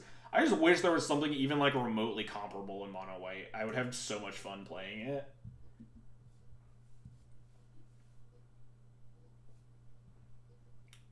I don't know why P and K got flagged as yeah, I got auto-modded. I think it's some sort of like penis reference. I don't know. Fuzzy feelings of playing P and K into Dash Colgon. Man, good times. Waiting to ban anything till after this pandemic going on. Yeah, I don't know. There's not a lot. I guess there's not a lot to like clamor about. I was really excited to play when they banned Breach right before the Jeremy's 20K, except then all this shit happened. Hanged Executioner, so close yet so not close at all. If Hanged Executioner was legendary, then maybe it would be a little bit more playable, but I don't know. Probably playable then, right? Because it's repeatable removal at that point. Suppose the Ogre gets banned a month from now, would I still play red-white? I mean, obviously we'd have to look at how the meta changed, but I think it would be less likely that I would like red-white. There are less relevant pyroblastable cards at that point. Oko is just a very big reason to cast Pyroblast. Yeah, that's what I did yesterday, Army. I made like 700,000 bells yesterday, because whenever flicks on your island, you just like go make infinite tarantulas. Wouldn't that be a less efficient Mangara? But you also just get to make a bunch of tokens. I guess at that point, though, if you're just like exiling the permanents at return, that's also good. Yeah, probably.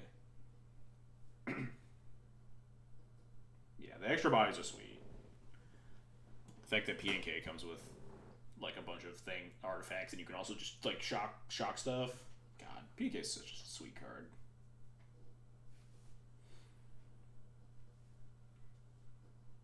Yeah, Legendary is almost always an upside in Death and Taxes. I love playing Legendary cards in Caracas decks.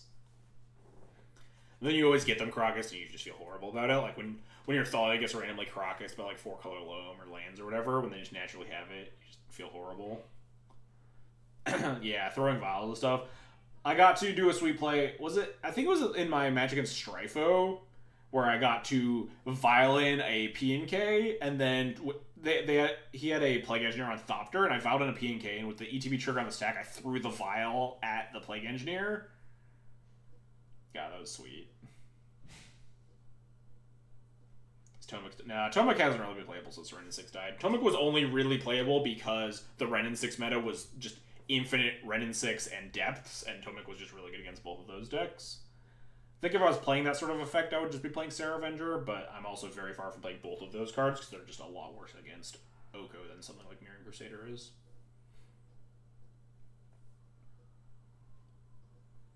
Tomek just does not have nearly enough text in like a lot of matchups right now.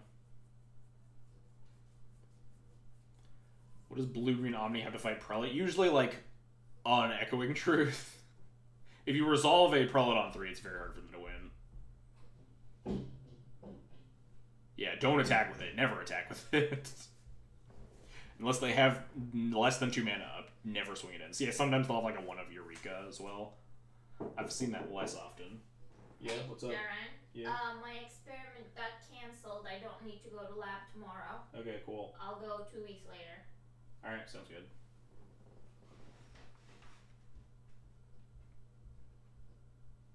Play around Spirit Guide and never attack into Island. I mean, you'd probably still win most games.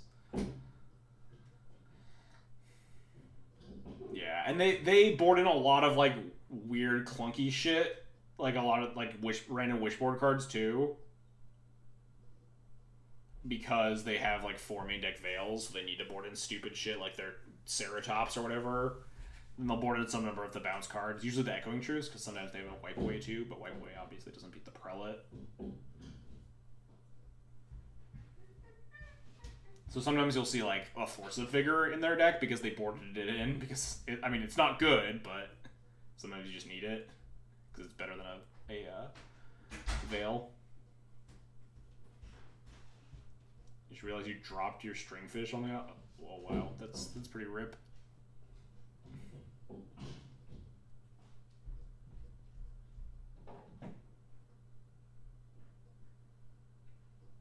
Defense are not working on Blue-Green Omnitel is one of the few things that deeply angers me. Hey, May00241, thanks for the follow. Appreciate it.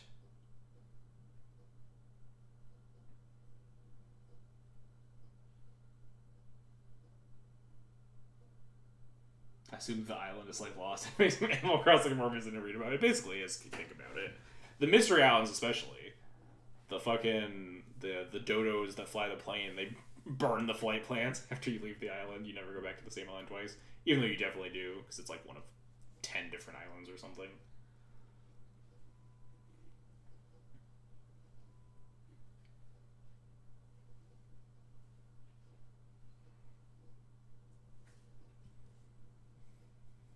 I miss going all in on Tienan. God.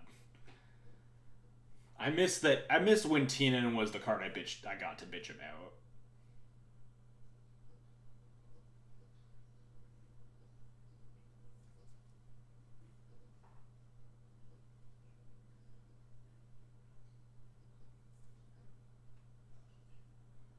Yeah, I don't know. I'm definitely far from the sneak jokes. Where hey, cat. She was looking at jumping up behind my screens again, as she does. She's always a pest when she's in here. Anyway, but what do you gain? I guess you just have like a better mana base, and like Ice Vanquaddle and like some sideboard cards. But I don't know. Blue-red just is tried and true, efficient, and solid. Has like better plan Bs and stuff.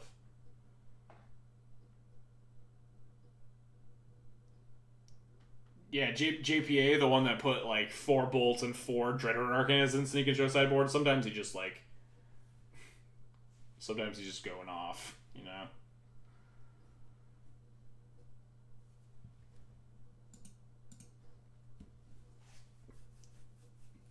Yeah, I miss TNN being the only thing that I had to bitch about as being poor card design, because now that the list just is a mile long of cards that I want to complain about.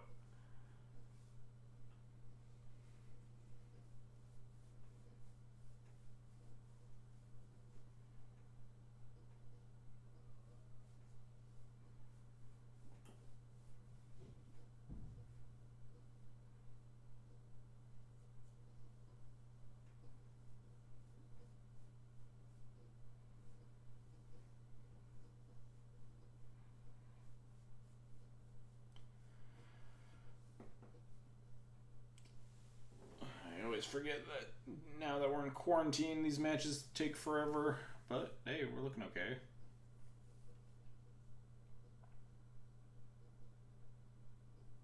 Oh wow, we are in the scrub bracket down here with Luanil.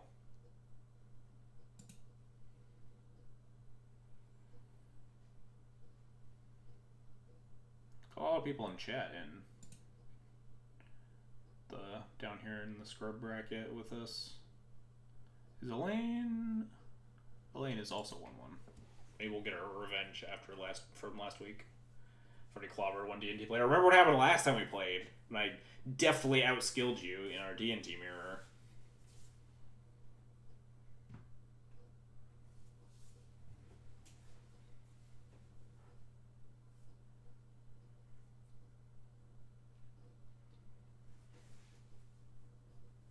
That is an accurate description. I mean, that's how all the mirrors go, right? The better player just definitely always wins.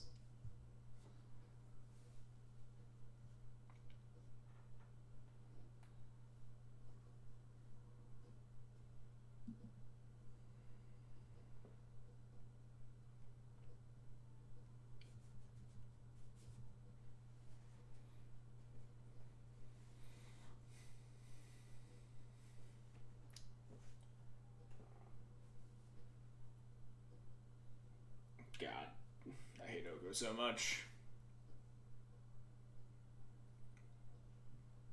What an unpleasant card.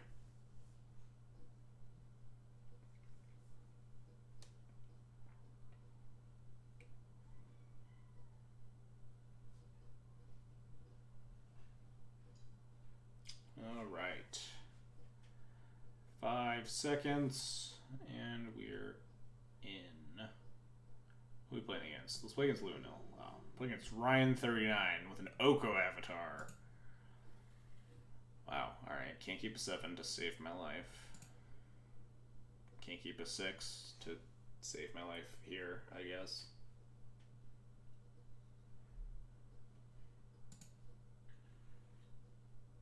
Alright, well, I'll keep this, I guess. The Lane's opponent? I don't have a stream pulled up. Well, I'm going to keep this, and I guess bottom Batterskull Sword. Keep 3 lands, plow. Maybe I keep the sword and bottom a land. I'm definitely keeping this. I'm definitely bottoming the skull.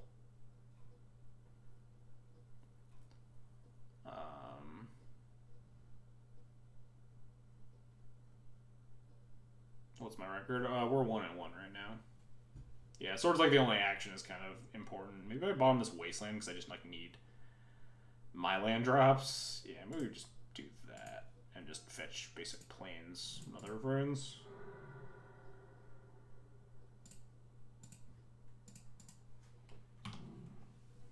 And hope we're up against a deck that like Plow has text against.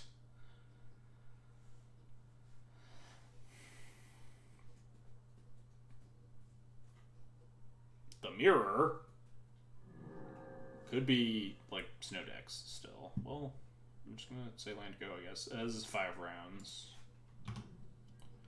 Hoping it's the mirror because our hand can't beat an Oko deck. Our hand is also hard pressed to beat the mirror, but we could draw a creature to put the sword on. It would be okay. It's also a little bit dicey if we are in the mirror. I'd rather not crack this fetch. Oh. That's spooky. So best guess is just Maverick at this point. Daredevil or Plow, which is nice. Look at our what was our round 1 opponent playing? I think we're gonna just have to fetch the plateau here and just eat it to a wasteland, because this is our only creature. We're gonna cast our Sword of Fire and Ice here, obviously. Glub. Oh boy.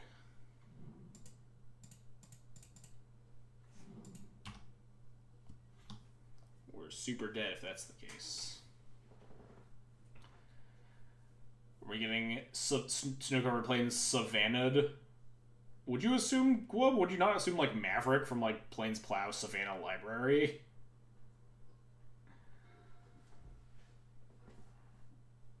Wow, I'm not taking 8. Yeah, did you fucking see Edgar Magayesh's post? 5-color control with back to basics in the sideboard? Ugh. This is, like, actually disgusting. Yeah, sure. Alright, time to lose to Oko. We...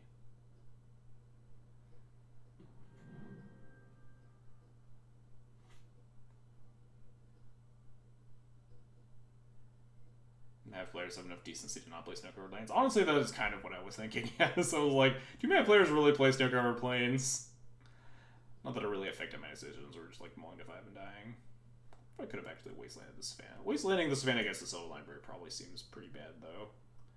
Kind of just needed to hope for not Oko. Like, what the fuck am I gonna do here? Play Daredevil, put the sword on it, and then, like, if they don't have a plow, my sword's just getting elked, and, like, we're super dead anyway.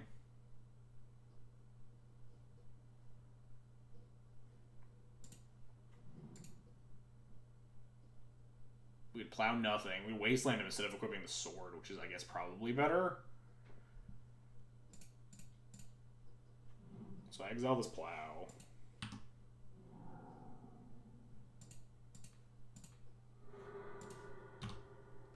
We can, like, plow and tap equip or something.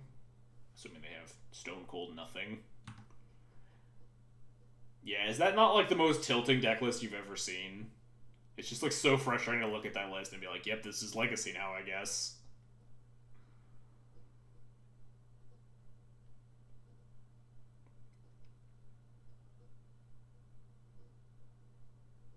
Yeah, sideboard Snapcaster Mage, just like, what a fucking world we're in.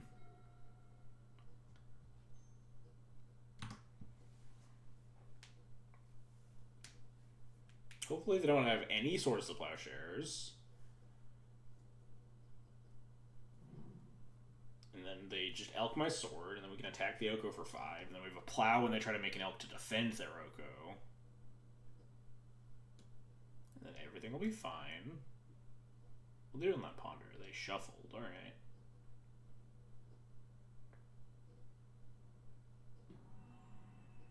Oh, they're just going to take my Daredevil. I didn't really think about that. That might have been a cause for equipping, certainly.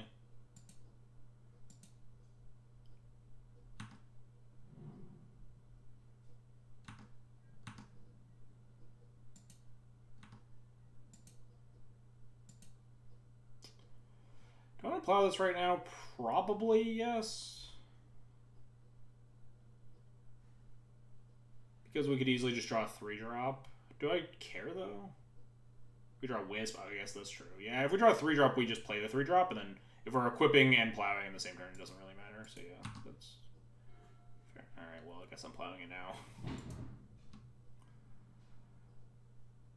Cool. We'll have to mold a 5 and draw 2 plows against the Oko decks.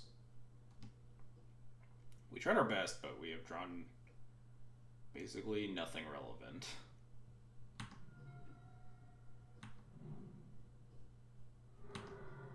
Put like a Jace on the stack or something, please. Just end my life. And the game continues.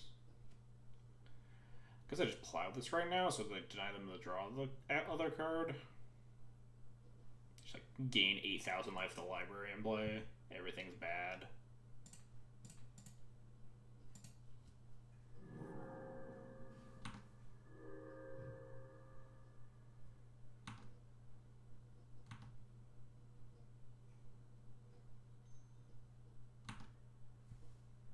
Yeah, I mean, we're on a mold of 5. Like, I think equipping might have been better to like play around that line because we didn't need to wasteland. And like wastelanding against the libraries doesn't look great anyway.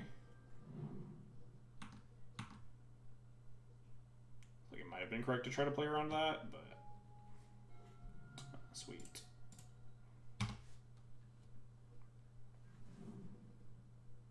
My opponent looks like they would have been in like pretty good business had they just elked my sword and moved on with their life, or whatever, elked their food to like just chump block the Daredevil, and then just found like a plow the following turn.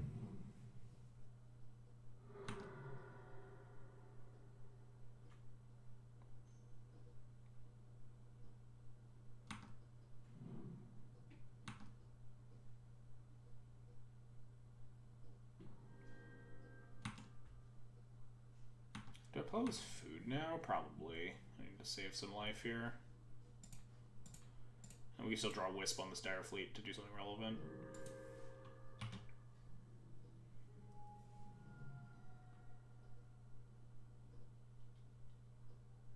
Jay's time, I think I can concede now.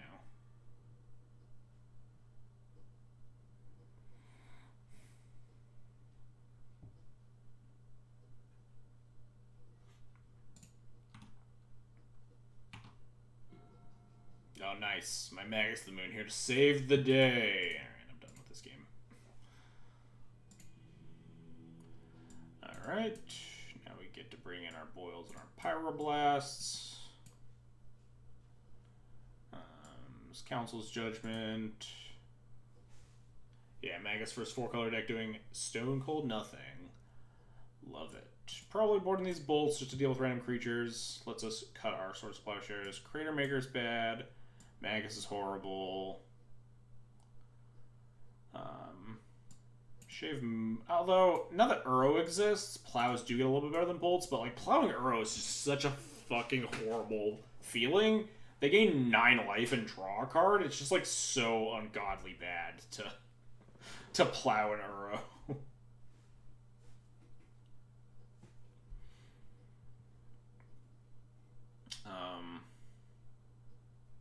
Yeah, if you don't plow the other hand, if you don't plow the Uro, then you can just fucking die. So it's not like we have a lot of other options.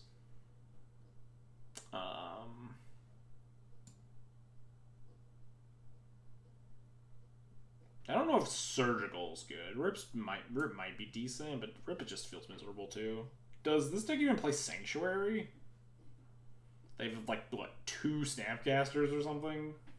3 Snapcasters and like some Uros. I do like a Rip more than Plow if I'm trying to beat Uro specifically, though. Obviously, you can't draw a Rip after the Uro's in play, but I mean, you also get Oko to actually finish games.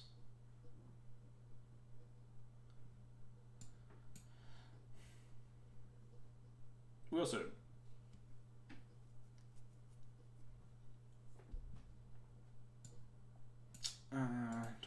I do want interest like Engineer and stuff, so probably need some number of spot removal spells still. I feel like I can make more cuts. It's just really awkward here. Maybe we don't want bolts. Maybe plows are better than bolts now that Uro is a thing.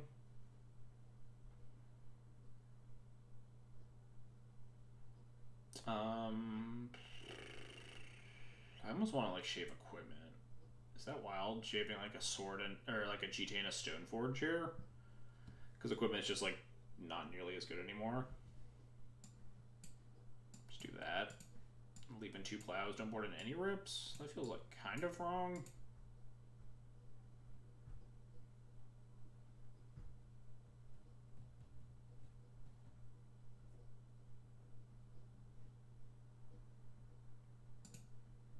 Is Boil actually good? That's what we're finding out today. I'm like, if I'm not boarding in Boil for this matchup, I'm not boarding in Boil, right? But like, my opponent is a Astrolabe, like Savannah basic Plains deck or whatever, right? Hang on, cat jumped into a garbage can. Hey, get out of there.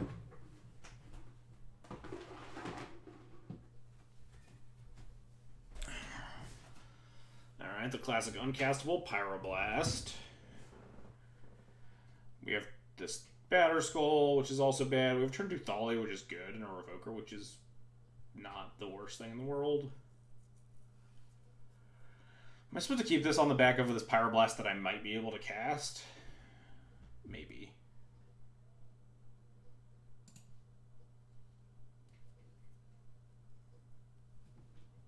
Can you stop? You little punk. Get out from under there. Hey. Cat is like more of a shit than dog is when she's in this room. I don't know why. 11 resources. Do we have that little? No, I had more when I did the math on it. 4, 5, 6, 7, 8, 9, 10. Yeah, I only have 11. I was thinking about actually cutting a port for like a second Sunbaked Canyon.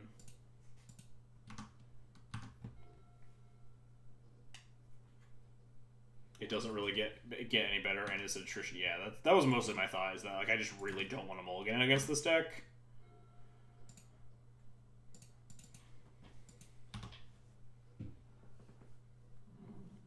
That was my big thought. We'll probably be able to cast it at some point in this game, or we're like super dead anyway. Well, my opponent can't actually plow this. They don't have an Astrolabe or anything. So I think I like developing this vial more than I like developing our Evoker here. I should have played him out my Crocus. I don't think this will have punished me though.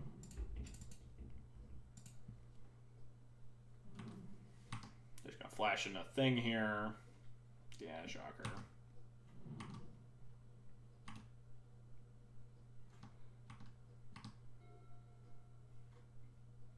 They can't Oko me. The library is pretty spooky. What am I just blind revoking? Probably just Oko, because if they just go land Oko, it's just annoying. Just always blind Oko. If there was an Astrolabe in play, then like maybe it's Astrolabe. Could Prelate on 1 instead here.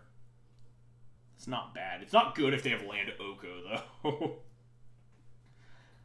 But it is good if their plan is like try to cast Plows or Astrolabes. Prelate on 3 for Oko plus Dead of Winter. I don't know. It feels like their mana is a little bit wonky, right? That they're planning on librarying into like stuff to fix their mana, cantrips, fetch lands, Astrolabes. Dead of Winter is horrifying, though. That is true. I will attack. Yeah, messing with their mana is probably a fool's errand.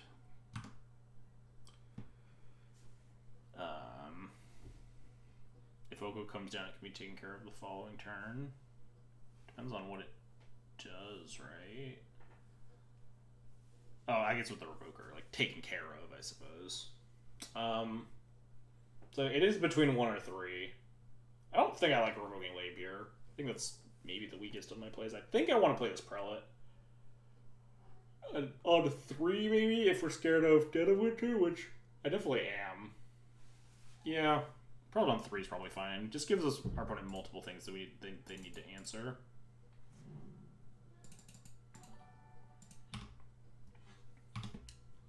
The Avatar State, thanks for the follow. I appreciate it. I don't know if I like Prelate on 1. We tap out there and then we get like Dead of Wintered. I think because we already have multiple things in play that like kind of need plowing, I think I'm fine with this. This bridges us into like holding up a Revoker, the Violent 2 for like an Oko turn, if they do answer this Prelate here. None of my plays felt very good there. I think it was either Prelate 1 or Prelate 3. I think both those plays are better than Revoker.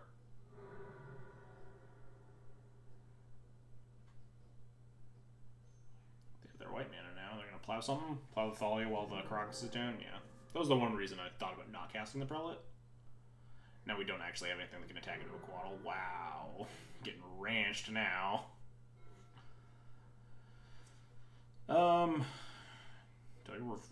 Revoking Astrolabe doesn't do a lot here. It turns them off of black currently. We could just revoke Oko just as backup for if they like plow Prelate. That's probably the best play. If they plow Prelate plus Oko, I don't want to deal with that. So, I think naming Oko is better than naming Astrolabe here still. Yeah, that's why I want to name Oko. Which is possible to revoke her. Oh yeah, if only.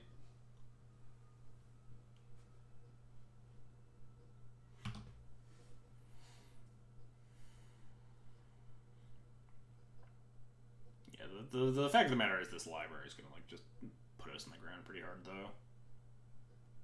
Because our deck just does not pressure our opponent very well. We're going to draw, like, Boil here.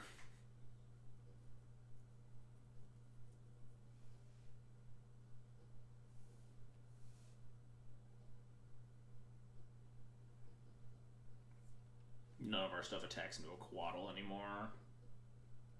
I'd probably just send a Revoker into Quaddle, depending on how they tapped.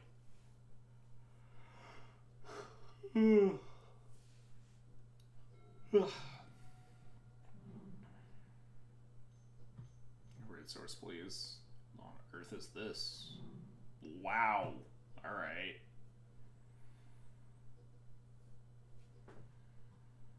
Palace Jailer, huh? If we draw a red source, we could blast a Quaddle and get Monarchy. Get our mom back. Might just have to be the play here, right? I don't think we're winning if we don't get Monarchy. Just trade Jailer for Prelate here. We have Revoker, we get a mom. And, like, hope that's good enough, yeah. It's a pretty miserable play, but we gotta do what we gotta do. Like force a will this or some bullshit.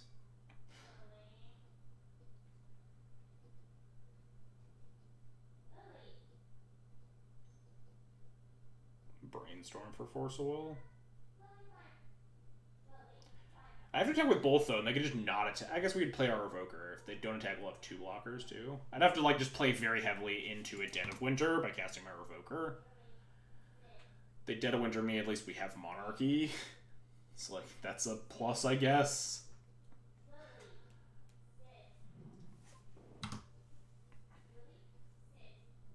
And of course, they just force a will it. Wait, doesn't force negation not cost you life? Why would you not force negation pitch force a will? Okay, I guess. Oh no, they can't because the Prelate duh. It's kind of funny. But no, this sucks. Now we're just dead. They have 2 cards in hand. They have a library. Probably not worth attacking here.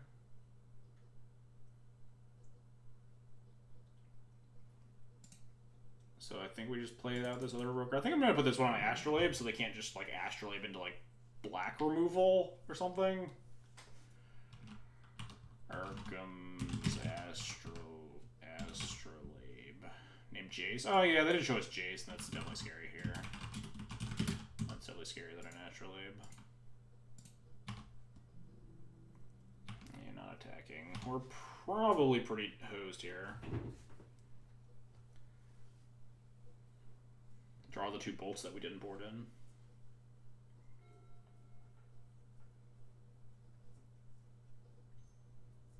Plow. Sure. Time to draw my haste threat.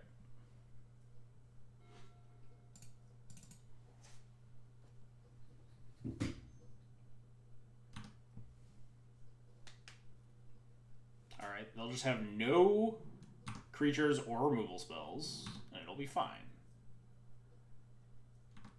They have nothing. They're going to shuffle away all their garbage, and then they're going to Sylvan Library into more garbage. And everything's going to be fine. We're going to get our Monarchy back, take the Monarchy, get our mom. Everything's okay.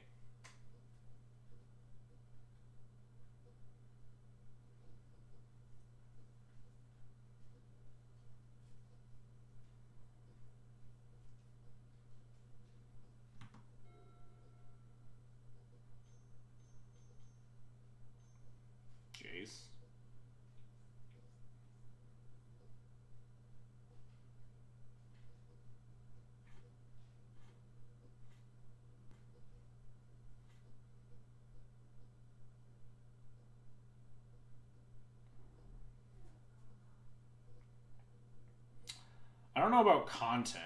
I think White Faces played blue green in the challenge and did okay. He got like 19th, I think. X and 2. You could like talk to him about it. This is just Jace unsummon my Thalia.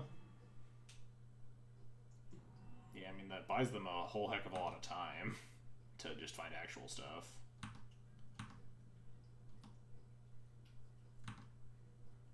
If we draw, like, another threat here, it would be nice. Rip Blast, yeah, fucking please. Oh, nice, we drew a Flooded Strand. Yeah, they have the Crown in the Library. Yeah, we are super dead. Jace Unsummon is just good enough to just kill us anyway. Yeah, I was thinking about his Skull was better than Thalia. I think it is, but not by a whole lot, because they can just also unsummon the Skull. Like, that's just also bad. Yeah, but we could potentially draw a Wisp. And it's more mana efficient. Fetch my other Plateau here, in case we draw P&K. P&K would have been a sick draw there. Get a P&K, hold up Caracas. Yeah, if we draw like Wisp, we could like Wisp plus Thalia the following turn. Wisp just still a huge board, but as it is right now, we're probably just super hosed. Yeah, I'm waiting for them to just cast an Uro and Oroku and the game just ends on the spot.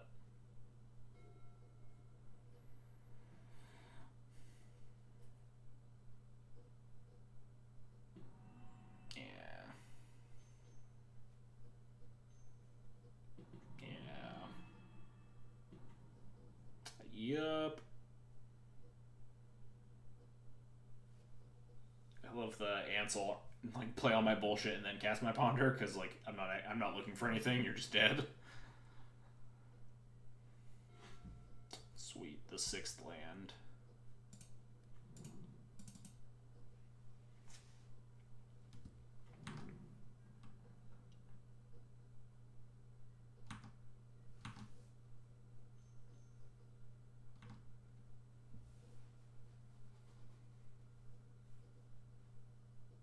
Wasteland Savannah. I kind of don't want to, right? Does prevent them from like Uro flashback or like Uro cast Uro, but then we have a Caracas. I think like because I want to be able to like equip this Batter Skull, thinking actually semi-realistically, a world that all of the cards are blanks. We need our mana to like equip Batter Skull and like cast a Plow on this food token or some bullshit. Legitimately might not be correct to Wasteland Savannah here.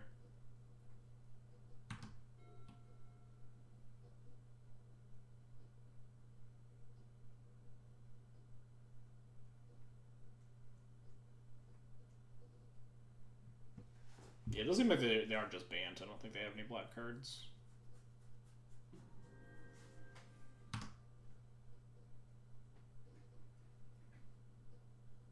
Just like unsummon the Thalia again. Oh, they're just gonna face heal me, sure.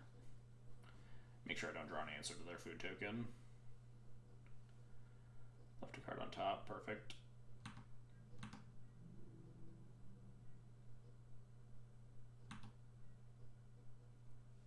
I mean, Boyle wouldn't even do anything at this point. Like, Cataclysm would be way better because they have 2 Planeswalkers and the Monarchy. So rather than the quad Stone Rain, we would much more enjoy. They're gonna like snap naturalize my Batter Skull and then like just block my Thalia and kill it, and I'm gonna concede and be sad, but they're not even trying to blow me out in combat. They're just like, please concede, which I definitely will. We're done here. I don't enjoy those games.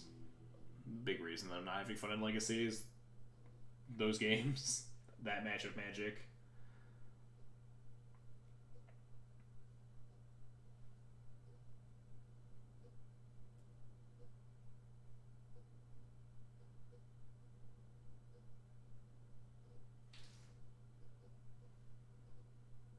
You didn't take game 1? No, we mulled a 5 game 1, and then they cast a Sylvan Library and an Oko. How on earth did you think we took game 1?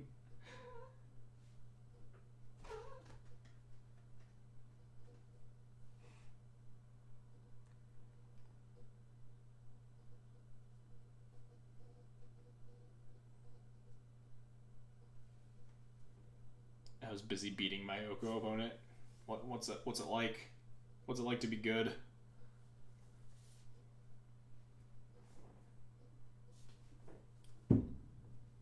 mean, if you're losing a lot to like Prelodon 3, I don't know. Like, not a lot of decks are actually like casting Prelodon 3, right? It's like exactly Death and Tax at this point. And most of those decks are just like losing to everything else. Get out of here.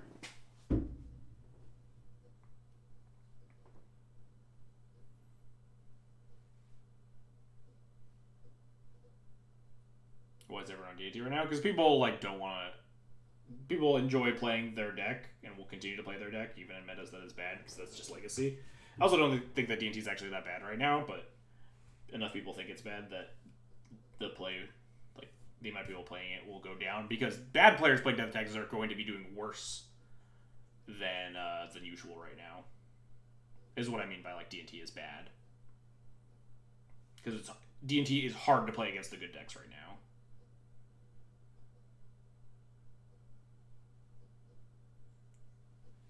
What's it like to have access to all the best cards? No, Luna's also playing Death and Taxes. Like, he doesn't have access to good... He's playing cards that are approximately as bad as mine. Or at least I assume you are. He might be playing something else. He might be bamboozling me. He's secretly playing, like, an Oko deck. You have Cataclysms? Yeah, those are pretty good. Maybe I should play Espervile? Yeah, maybe. If I well and truly hate myself, then one day...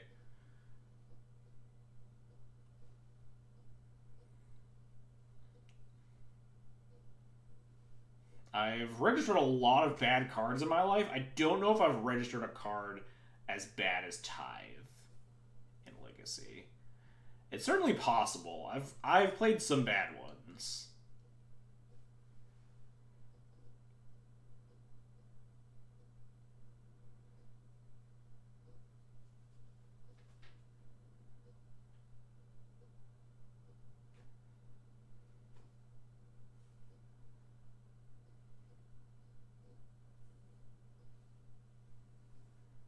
Yeah, I definitely don't care enough to actually, like, try to figure out Espervile, but, like, every time I look at deck lists, it's just like, yeah, I don't really understand how this deck ever wins games that it doesn't have a Vial in play, because it's just so mana-hungry, and you play with 19 lands. I truly do not understand how you ever win games that you don't have a Vial in play. Speaking from a Death and Taxes perspective... where you have like 24 lands and are like continually mana screwed in your one color deck and like can't cast your spells. It's like, how on earth are you playing more 3-drops and less lands? I know the deck has like brainstorms and you probably brainstorm for land drops and stuff, but you're just playing like more colors, more expensive cards, less lands, and just like how do you ever win games that you don't like, that you're not either like just meddling maging combo decks like naming Show and Tell or Burning Wish or whatever, and like just or Doomsday and just killing them, or like you play against a fair deck and they blow up your Vial on turn 2 or force away your Vial. It's just like how do you win a game? You play against Delver and they daze your Vial and wasteland you or whatever.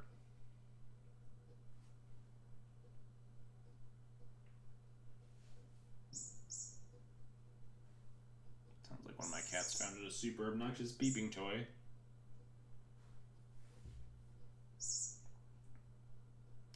If I go 1 and 3, I might just drop before the last round because these streams go super long and I enjoy sleep. Hey, dog, you want to bring that over here so I can take it away from you forever? No, go back and get it. Don't come over here for pets. I mean, I guess that got you to stop beeping it, so I'll take it. Yeah, there's like the deck doesn't do anything until you like get your 3-drops online. You have like Meddling Mage and Baleful Strix on 2 even. It just seems like it's really prepared to play a long game, but also like can't play a long game that doesn't have Vial in play. I'm sure if I was talking to anyone that actually played the deck, they would tell me all the reasons that I'm wrong, but just like analyzing the deck list, it just like looks so clunky. I'm sure I would be told, like, you have to play it to really understand, or whatever, blah, blah. But, like, I just don't care. Not interested in playing the deck, so whatever. I'll just, like, talk shit about it and...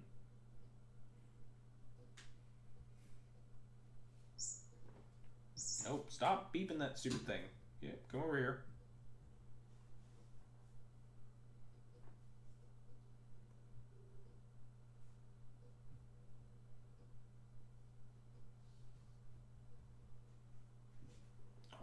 don't want to get up to go get the stupid beeping toy, but she won't bring it over here.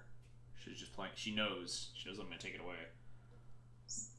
Yeah, like every Vile deck, like the games that you have Vile play, and the games that you don't have Vile play are just night and day, right? As someone who's played Death and Taxes for a billion years, that's just the absolute fact of the decks is that you always want to draw Vile, because Vile's like the most busted card in your deck by far.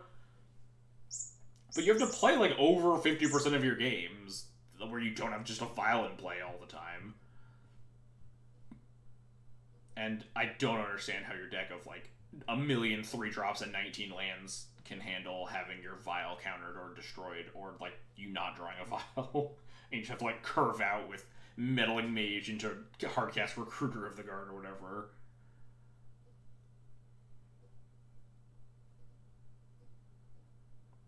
Lunel, you're holding up the line. In your game 2, your last match. Wait, I thought Lunel said he won. Did he only win game 1? He's gonna eat some crow when he loses the match.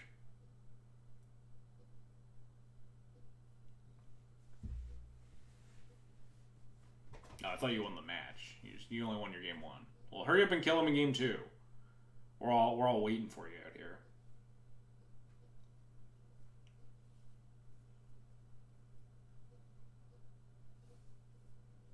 It's 33 to 5 life Oko's Needle. All right, yeah, it seems like you're gonna kill him pretty soon. Oh, thank God you killed him. Nice.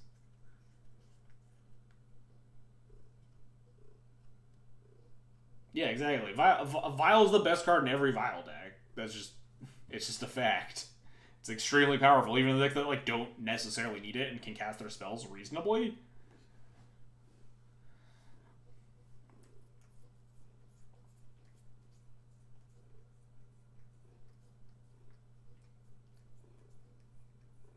Yeah, maybe except for Cephalid Breakfast. Most of the Vile decks. The best card is Vile.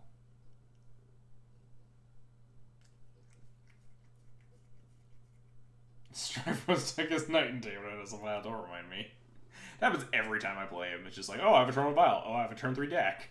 Just guaranteed. Turn 2, remove your only thing. Turn 3, deck or Vile. You lose. Yeah, Strifer should just play Viles in his deck. They're so good. Vile and Uro. Vile and Plague Engineer. Busted.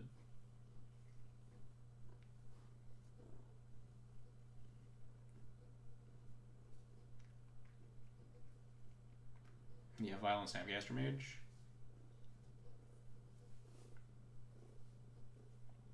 Basically Soul Ring. Yeah, I'm sure all us Vile players have had the Strifo Vile experience.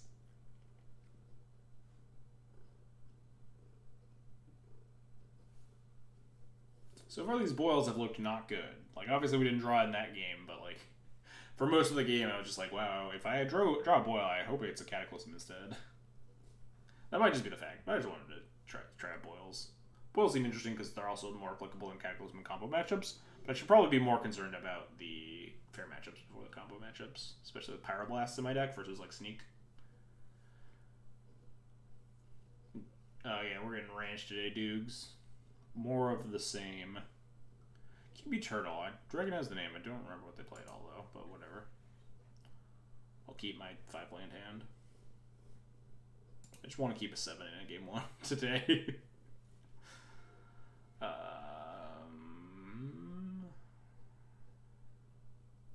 This Bug Delver. Could be interesting.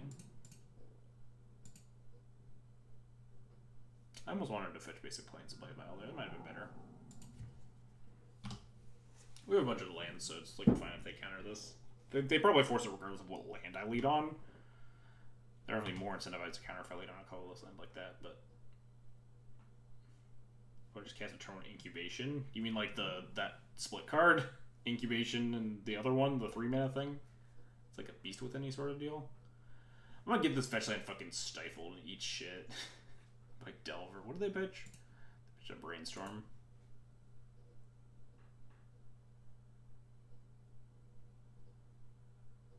What do those points below chat do? Looks kind of like a bubble.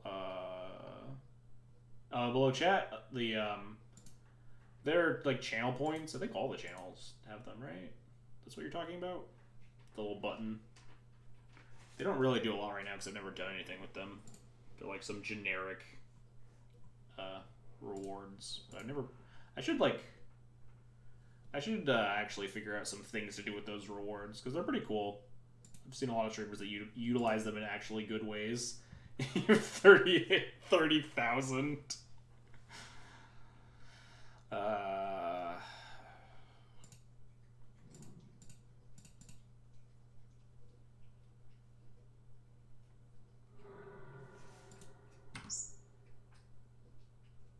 Kind of like daze my thing. Are they bugged over? It's gonna be bugged over. They're gonna brainstorm first. Oh, they're just gonna plug me on daze. Sure. I should have. No. Although I guess there's no real way to sequence that unless I didn't play the Wasteland. Unless I played the Wasteland. Turn 1. There's no good way to sequence that I could like flicker West Wasteland the next turn. Hey, bring that over here. You stupid squeaky thing. Opponent, it's hard playing around my mana denial. Give me that stupid thing. You goblin. Can I show what just happened? Does it involve getting Sanctum Prelated for the 3rd time or whatever? I think I'm just casting a Flicker Wisp. Just want to get stuff in play. And I can't really, like, realistically wasteland them, report them, or anything.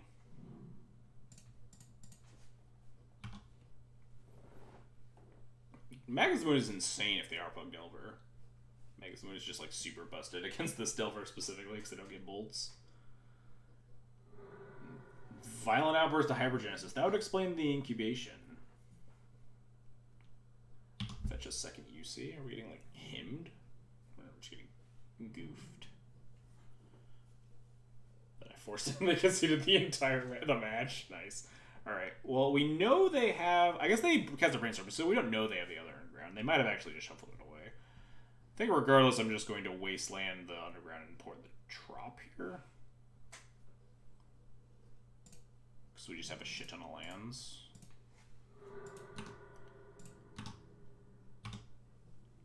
Now what should I do? I don't know, twiddle your thumbs, browse Twitter, hang out in streams. Next turn we could even, like, wisp a land to port or something. Dog's tail waving out of your ear was tripping me out for a second. Looked like there was some, like, tentacle coming out of my ear.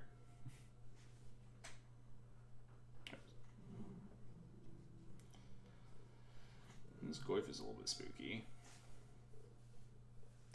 Mom's not bad. We could also potentially like Wisp at some point to like delay the Tarmogoyf for a little bit. I think I like just... I don't know why I played this on Big Canyon, because we're definitely porting, so we're not cracking it. We could potentially get it Wastelanded. It's not something I'm excited about. I also should have attacked first in case they had like Fatal Push. I didn't play this turn very well.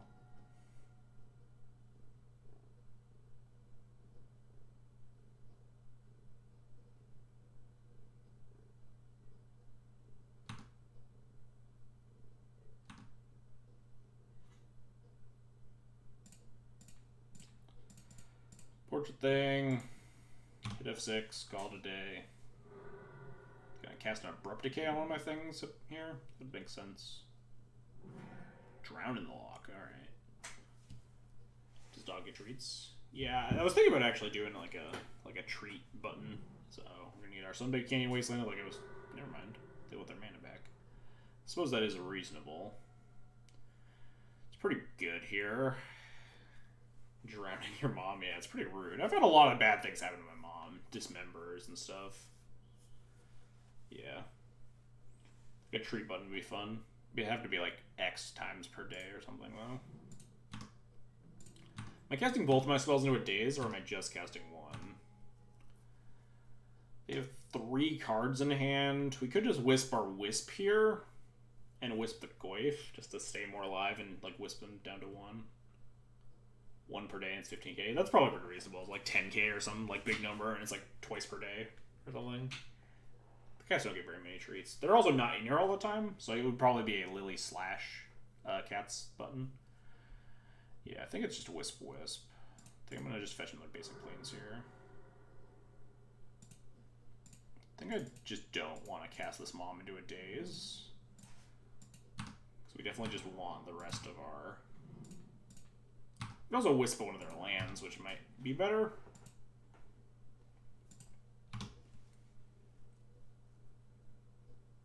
They have 6. Yeah, I guess if once they have 6, I could have...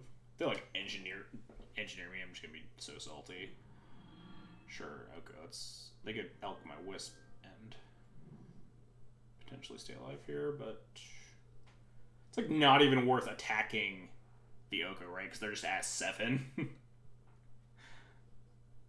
This Oko just has as much life as they do. We just play out our hand here. And force them to answer. We could get like a sort of Fire and Ice or something. Yeah, hit them for 3, put them to 4, and just spew my hand. Have you given your usual... We've been lamenting about Oko all stream.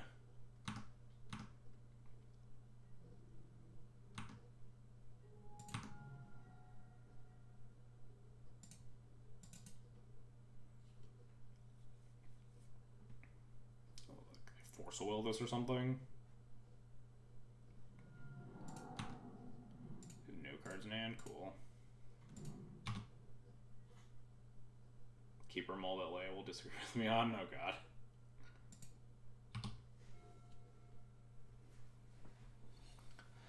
So they can plus the Oko to make a food. Okay, they just died. Cool. That works for me. I didn't want to think about that game anymore. Happy they just conceded.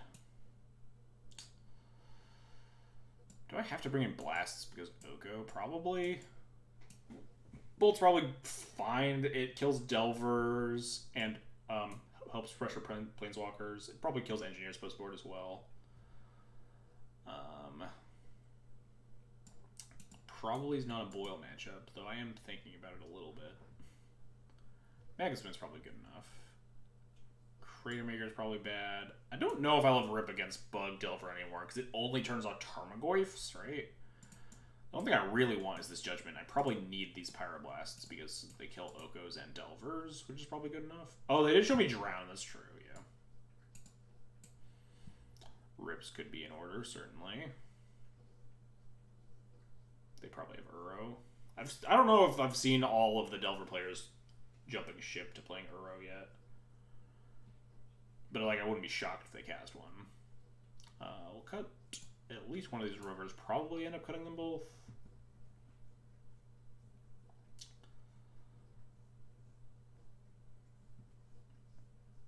Uro seems so whack at Delver. Yeah, it's just so busted though that you just get to play it in everything.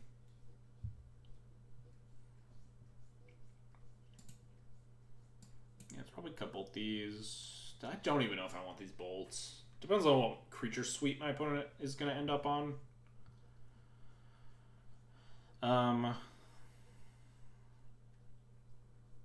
I'd never like Prelate that much against bugs. They have like Fatal Push and Decays and like Okos and stuff. So we'd probably cut the Prelate. This makes 60.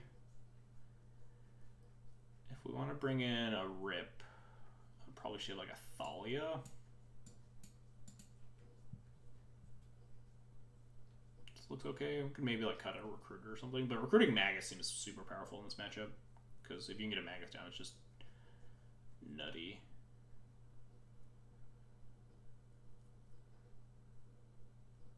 All them all. Yeah, I was thinking about we could shave more X1s against like Plagiarizers, especially like Bug also often has like Dread of Night and bullshit. Yeah, let's try like 2 rips. Call that.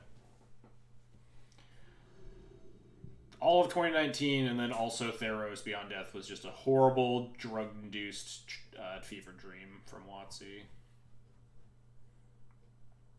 I almost like this hand. Councilroom is really good. I don't know if it's this good. 5 lands. No good removal against getting Delvered. Mulliganing against Thoughtseize decks. keeping 5 landers. Alright, this hand looks a lot better. Holy shit, what am I putting at the bottom here? This, I almost want to put this Thalia at the bottom. Is that wrong? Thalia on the draw, not that good. And we just would rather have Stoneforge removal and Rest in Peace. And like 2-lane Vial. Putting Thalia at the bottom against Delver is just fucking 2020 in a nutshell, isn't it?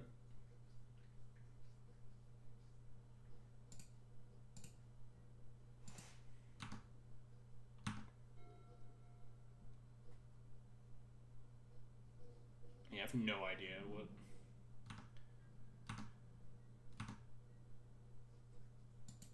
You just shuffle it back in anyway. We'll just like draw another one. It'll be fine.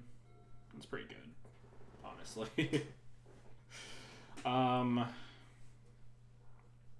almost just want to get multiple plateaus. Am I like over concerned about like Stifle? I think playing this plateau is probably correct anyway. They have Wastelands. I think I just need to fetch multiple plateaus to turn my Pyroblast regardless. How often do you play Prelim 1 for Snooka? It hasn't happened yet, but we showed them red last game. Yeah, we showed them just straight up like fetch lands and plateaus at last game. What does land go even mean? Like him to Turok? Just Oko? Watch them pierce me? Yeah, that'd be my life. Just like cast a Tarmogoyf. Him and crying. You'd be surprised. People love casting their magic cards. This is just Tarmogoyf. It's Decay, okay. Interesting. Probably just fetch plateaus because one Wasteland already wrecks us and we want to be able to cast Power Blast for a turn 3 Oko here. Which is what I'm expecting this hand is. So we're just going to cast a Stoneforge.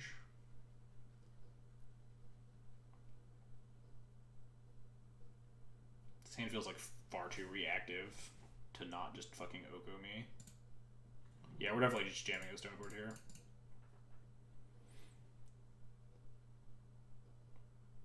Yeah, sure. They daze me, they can't Oko me. And like our hand is definitely just gonna be running into dazes. We're just hoping that we don't get wastelanded out of this game. Which we very well might.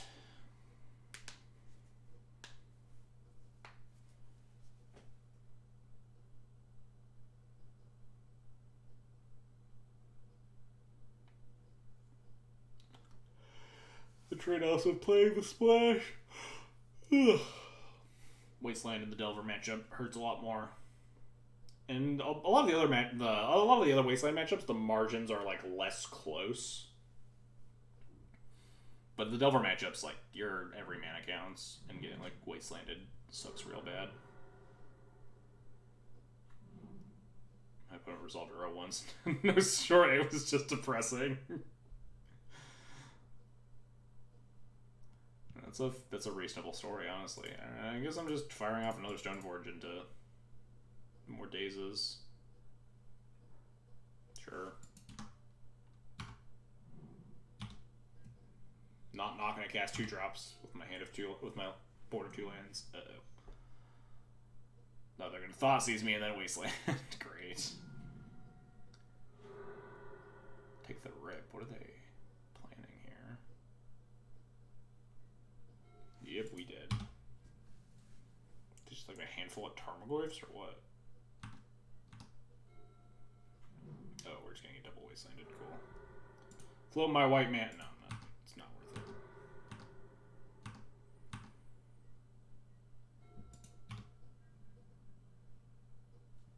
This is what I was concerned about. I had hopes because they just didn't decide to Wasteland me last turn, but then they just like fired off 2 Wastelands, so I don't know what was up there.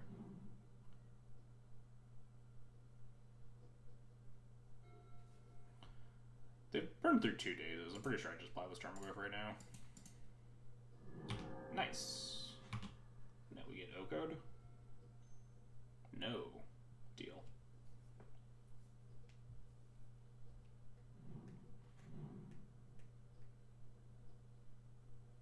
Second Goyf. Thought Seize, alright. All my cards are bad. Sure. Take the Pyroblast. They're gonna Oko me next turn. Maybe they just want to protect the Delver.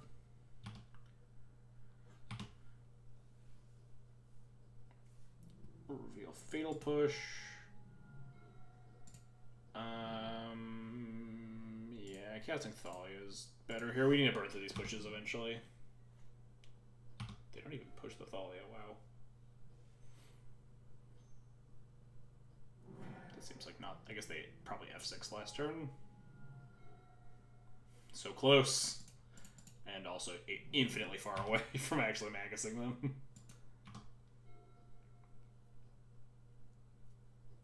Because we need to answer this Insect Elaboration first. Oh boy.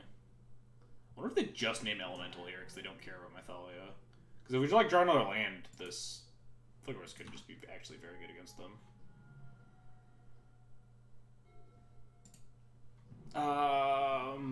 Yeah, I feel like you just snap name Elemental there because the Thalia does not matter. Alright, I think we have to fetch Plateau here because I think Magus is how we're locking up this game, honestly. They have 2 cards left in hand. They've wastelanded me twice already. They could also already wasteland my port.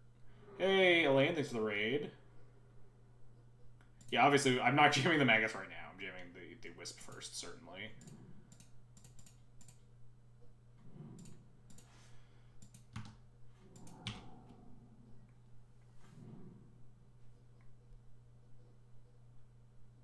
Maybe they just have second engineer. That's why they name human. Real rub salt in the wound.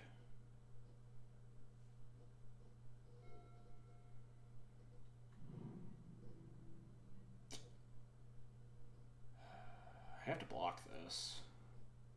Can you imagine if engineer was symmetrical here? Yeah, if only.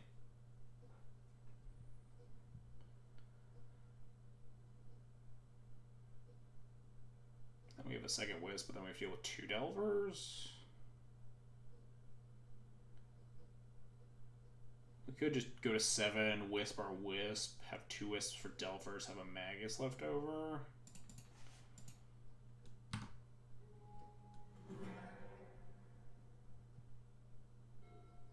Recruiter, not quite what we need right now, because I need more blockers for Delvers. Wisping their stuff doesn't matter.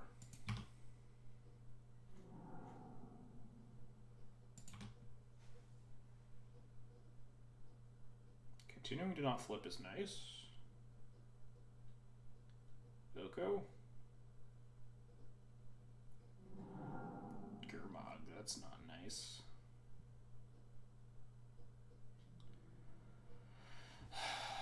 What am I recruiting for? Are we at 16 minutes and we're game 2 here? Recruiting for Mirren Crusader, probably. But then I do have to answer a Delver.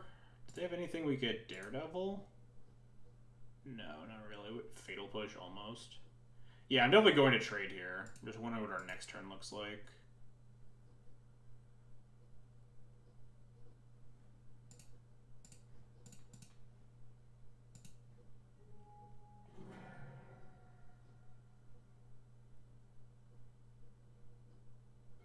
Draw land. We can. We're down all our plateaus, so we would have to actually draw. I guess we could actually get the mountain, but. Well, now I'm just going to cast this Mirror Crusader. So that seems a lot better here. We do have to answer this Delver in a timely fashion, which is hard to do, but answering this Garbag Angler is good. Yeah, why does anyone ever cast Recruiter the card? Just draw the card you're going to tutor for.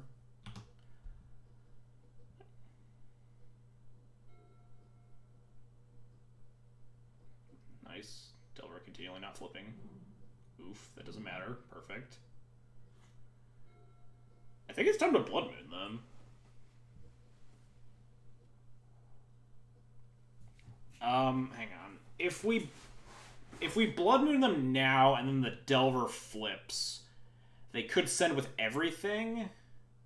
I would take 5, go to 3, and actually die to the Delver, right? So maybe I'd still have to... I could like recruit up a... No, I can't recruit up a Mom. I need to recruit up a Delver answer. We could get Dire Fleet. If the Delver flips, you have to block with Magus. Yeah, I would block with Magus, but that's not what I want to do. I'd rather use Magus to lock out this game afterwards. So I think recruiting up Dire Fleet might actually be the play here. Dire Fleet or Wisp. But I do think I have to cast Recruiter here and not try to like just ice them with Magus as much as I really want to.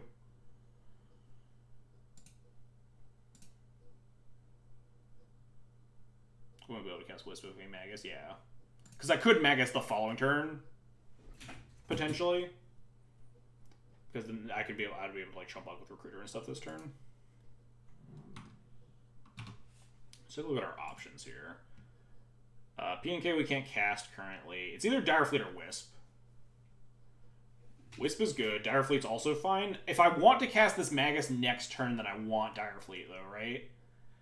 And I really want to get this Magus in play as soon as possible to make sure my opponent can't win the game.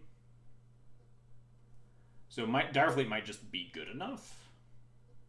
They draw like a second Gurmag, getting like exile all their stuff. Dire Fleet also answers Oko. Yeah, we could Dire Fleet a Rogue Decay potentially. It's also worse if they find a Wasteland for me. We could potentially get ruined if they find a Wasteland for my Plateau. Ugh.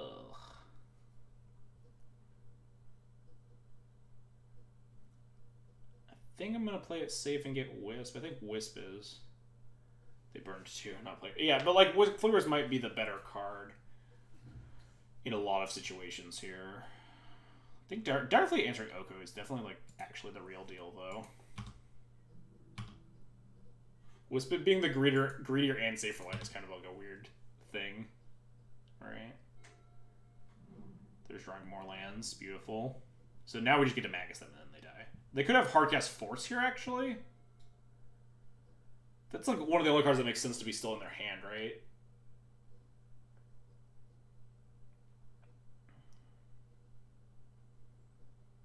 Or another land, I guess that's also true. Which jam Magus, no fear. Because it would have flipped the Delver. No, like the Force could have been in their hand for a while and just been dead, right? Vial. I don't think they'll just hardcast a Force on this Vial here when they know I have a Dire Fleet in my hand. Oh yeah, also they have an oof. I think I cast... Although I'm scared that this Delver will just kill me. Do I cast the Magus as bait for the Force? I think I have to, right? Because I am concerned that this Delver... If the Magus resolves, they don't have Moon, and then they die. Yeah, Dire Fleet's more critical to actually win this game, so I think Magus is just the correct play.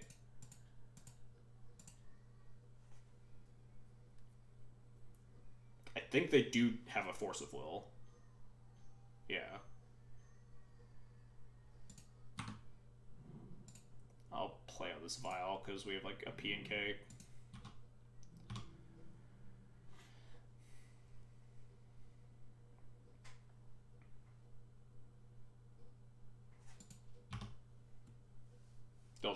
I get Pass and Port's not actually a horrible line. They draw here a Goyf. Getting spooky. Ooh, Mom, less spooky. Alright, so I think we have to just Fatal Push this Delver of Secrets. Because Mom plus Crusader starts to lock down the board. If you're at like 12, maybe would have passed. Yeah. Could have been possible, certainly. Yeah, I think I'm supposed to Fatal Push this Delver and just try to deal... I think the Goyf and the Angler are easier to deal with on the ground, and this Delver's just scary.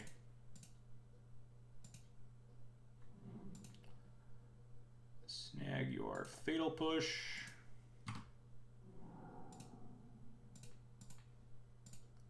Fatal Push this Delver. Play Mom. Say go. Ponder is definitely scary. Concerned about Oko and how clogged this board is, and they didn't shuffle. Engineer, oh god. Engineer on Human, Jesus. Love this format.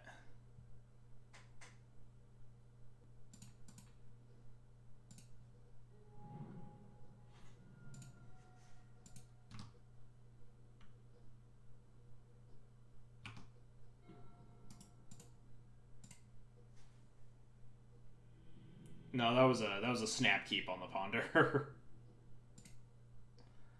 Love Engineer. Super interesting. Well-designed Magic card.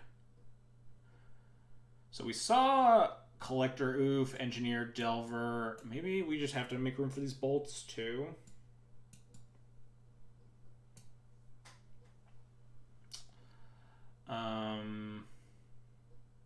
Most of our cards looked pretty good regardless, though, is the issue. To like figure out maybe like I wish Boyle was good against Delver.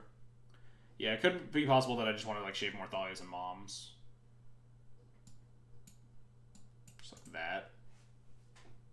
Thalia's like actually not even that good against Bug Delver. Maybe I just want to go down to one Thalia. Mom is a lot better, I think.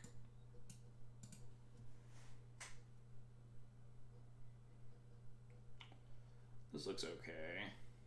We have more removal for their stupid shit. Rip for 6 cards. They showed us Drown, Goyf, Gurmag. Might not be worth having 2 rips in the deck, but...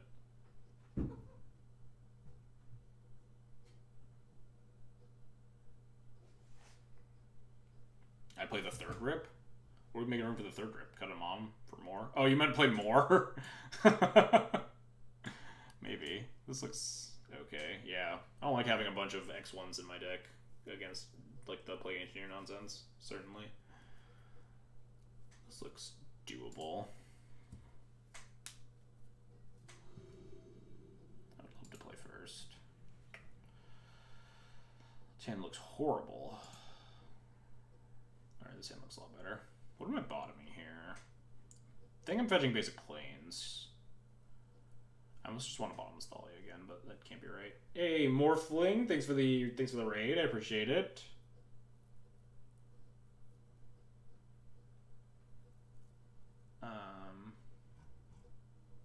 Judgment. Judgment I like in this. I don't like in this hand. I almost want to ship this Thalia again, but Thalia on art is so much better for us. Yeah, we're playing the Red Splash today. It's been pretty fun. Not doing too hot in this prelim, though. Yeah, it's probably the Judgment. We have a Plow, and we're on the play, so something like Oko is less threatening, because we can hopefully develop a more relevant board state. I think I'm going to lead on Wasteland Vial, because there's a world in which I draw a blast. Or like a red card, and I need to think about getting a Plateau.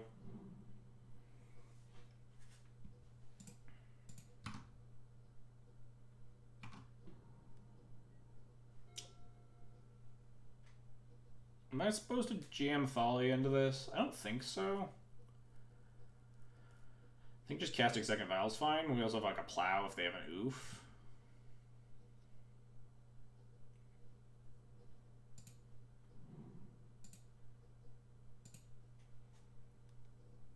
Play Second Vial into the days on purpose. That might have been a line.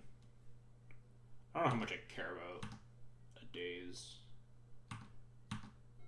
Just in general, though. Letting it rot in hand and having a Second Vial on play might still just be better.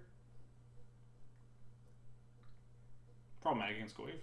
Not hugely, right? Not unless they have like 2 dazes. So we have this Plow. Thoughtseize. It's kind of annoying. But we have good cards here. We have good cards that all die to Plague Engineer. We'll get a Wasteland them, I guess. Never mind. But now we do get to Thalia them at least. Really feels like they're going to Plague Engineer me though. They might be setting up to oof me. More lands are nice.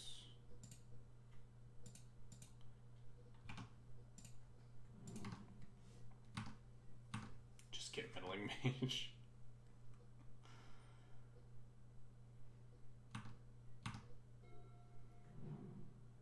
I mean, they might take the Plow because of oof, right? That was my thinking. Because they don't care about my shit if they're just gonna like Wasteland me down, make my Vials not do anything. Yep, that's what I figured.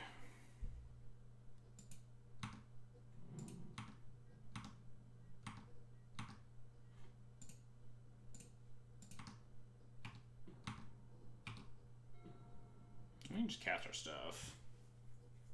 I mean, I can cast a Recruiter into days and just get fucked. It's oof into Engineer. Shut up. Yeah, both of you. Get out of here. Get out of my chat. You can't daze. Oh, that is true. Yeah. I'm going to fetch a second basic planes here. Because I really don't want to get Wastelanded. And I think I want to cast, at least try to cast a Mirroring Crusader.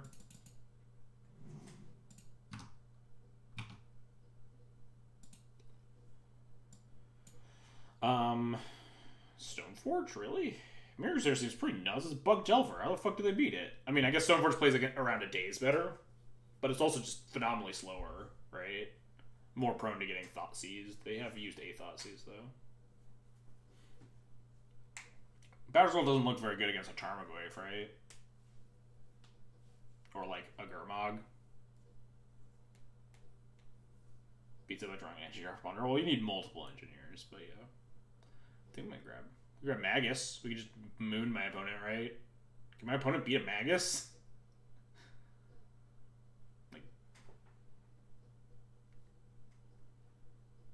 we are pretty well set up to win a game where we resolve a Magus to the moon, right? If they cast like a Tarmogoyf, it's problematic, but we have a lot of turns to draw into answers, and our mana's fine.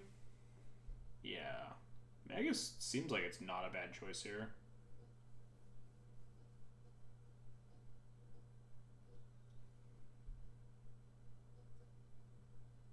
Grab this Magus to the moon. I think I'm gonna hit push for 2 here.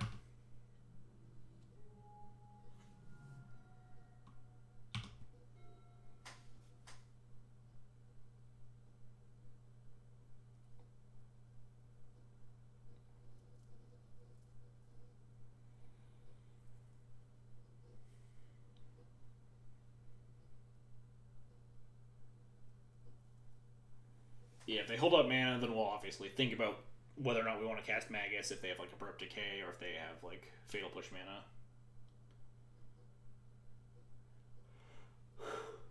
Take the busted 2020 edition to your white deck. Oh yeah, we're just yeah, it's called playing Oko instead. New Magus is a white and turns all Snooker Boys into Owen Goats. Please.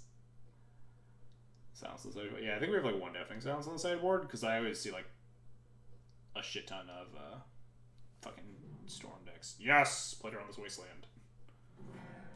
Dicks got Dread Ignited. Well, I'm gonna hope this Magus doesn't get dazed. That's my plan.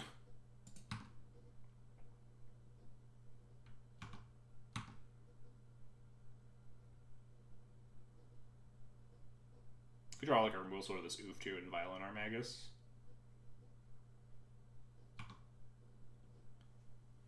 Land or removal spell is pretty good. Alright, I'll take that. Hopefully they don't have a Force of Will.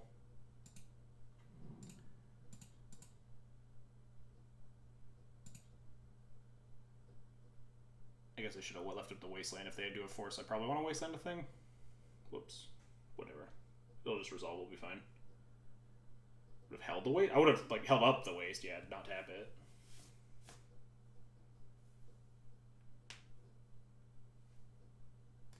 This bluffs Plow better in our empty hand. In our empty hand that also would have definitely plowed the oof. Yeah, got him.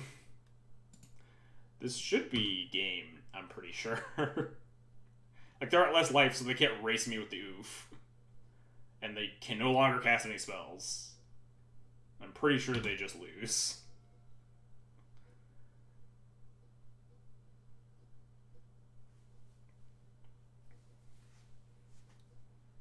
Yes. Got him. Get dunked. We did it, chat. Yeah, I mean, I don't think my point was basically that, like, I think there is a 0% chance to win that game at that point. So we could just literally spend the next 20 turns before we draw a creature to win the game if we really need to. Like, they do genuinely just deck, I'm pretty sure. They have no castable spells besides, like, counter, like, forces and, I guess, not dazes. They have, like, forces, but that's it. And then they will just die. If they ever attack, we just attack instead. Because they're at less life, so they can't just try to, like, race me down with 2-2 fights. That's what you get for casting fucking Collector Oof into Dread of Night. Just get fucking Blood Moon, Bug Delver. God, that was so good. Good thing I didn't grab a fucking Mirror Crusader. We instead just Blood Mooned their ass. Yeah, after that fucking Engineer game 2, too. God, that felt good. Whew. Blood Mooning Bug Delver. Yeah, Basic Mountain was good there. Because they didn't wasteland me down. We did it. We did it, chat. Magus the Moon, not good in a lot of matchups, but Bug Delver is one where it is just fucking insane. That deck is not good against Blood Moon.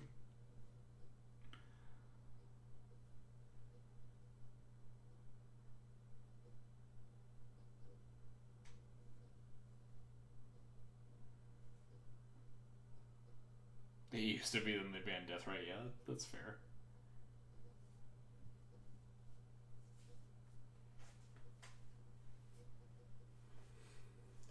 Notably, it's I mean, it wasn't good for them either way, but like, it's the only Delver matchup where I really do enjoy Magus is because that one's the only one that doesn't have bolts. So like, normal Blood Moon, fine against all the Delver decks, right? Because they can't get it off the board if you play it, and then it like locks them out of casting most of their spells, but Bug Delver specifically, they can't bolt a Magus, and it locks them out of casting all their spells.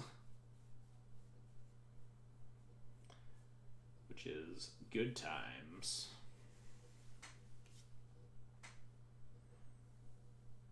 Alright, we're 2-2. Time to get our pity points.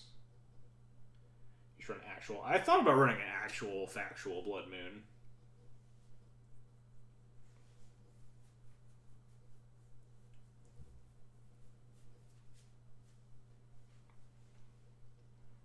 Back when I was playing 2 Maguses, I was like, there's no Caverns in this deck, so Blood Moon is approximately as easy to cast as Magus. We do have Vials to put in Magus, but the second one matters less for recruiter purposes, though it does matter.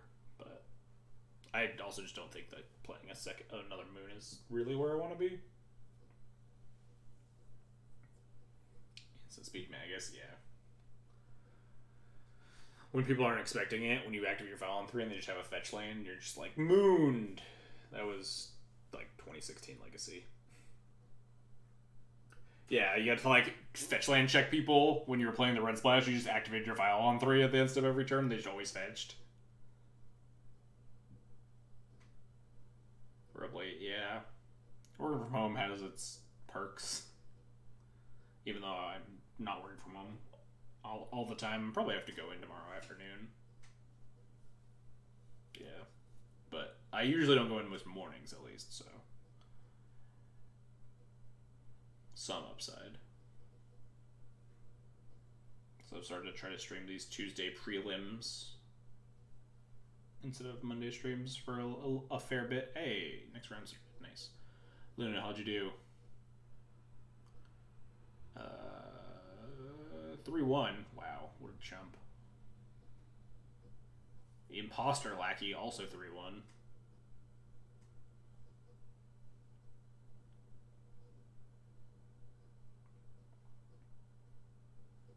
Or in the Hello Newton bracket? Fuck me, I guess.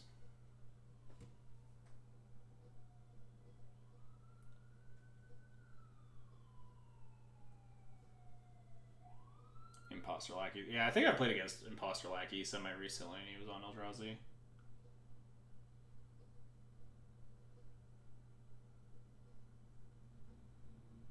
True Hero's most recent tournament placing was with Shardless. Wow.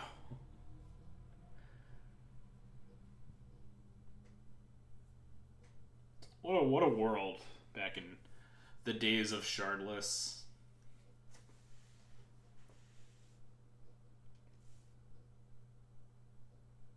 Oh, it was 3 days ago. I was thinking that the last record was like 2 years ago and they just haven't played Legacy. No, they were just casting Shardless Ancient in 2020. Imagine if one blue-green card that occasionally drew 3 cards. Yeah, now they all draw like way more than 3 cards and are also like 6/6s instead of 2/2s, or just like make infinite 3/3s. Shardless is like so bad. Shardless is such a fucking joke compared to anything else you can cast for one blue-green. Liliana the Veil and Shardless Ancient. Wow. 2020 is quite the year, huh?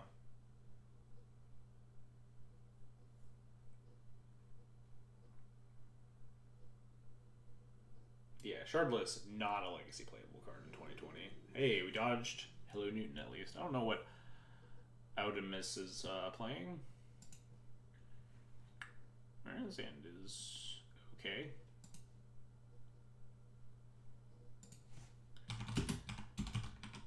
Opponent said, good luck, my man. They did not say, good luck, have fun. But what are the odds that they're on bullshit turn 1 combo?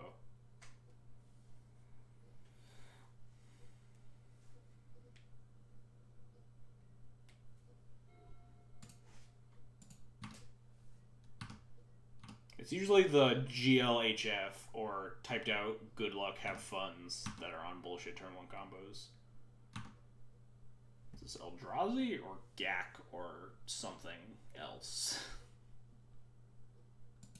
These are the two things I usually think of with Once Upon a Time is Eldrazi and Gak. Yep, Eldrazi.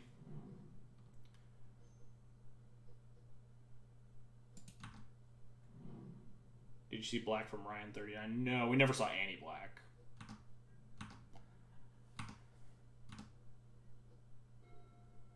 Morthalia is always good against Eldrazi.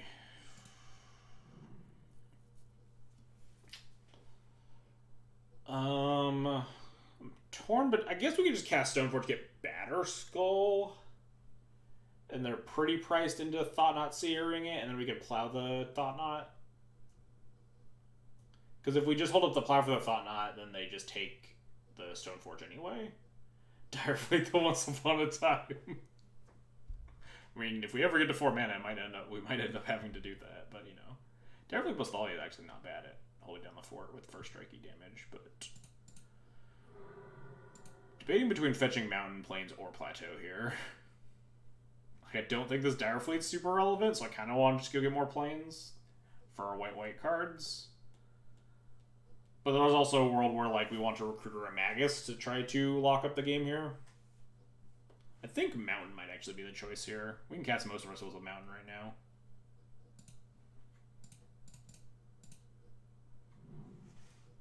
Losing a Squire hurts much less than losing a Bash. Well, you're not wrong. This is more mana failure than holding up a plow.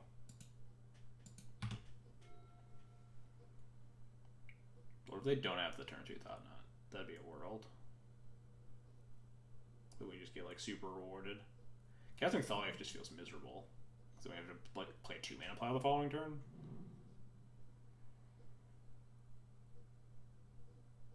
But I guess it lines up well because we could also have like Daredevil for like the double first strikers. Yeah, they take the Batter Skull. Shocker. Now we have like 1 mana plow and we could potentially like draw another land and cast like a Thalia or something.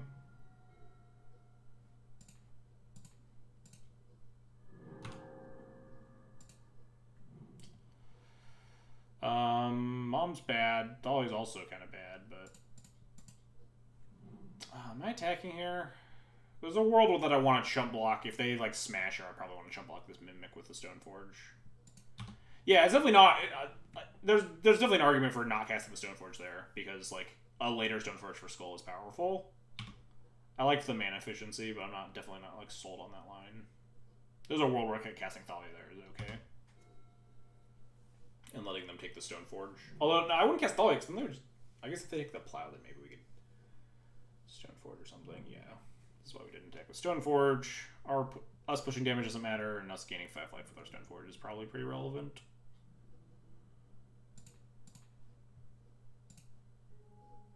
I need them to cast a Dismember so I can Daredevil it.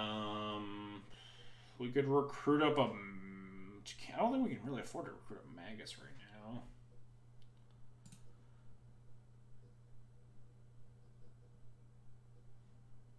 We can recruit up... Can we recruit up an Answer for a Magus? We recruit up the Crater Maker.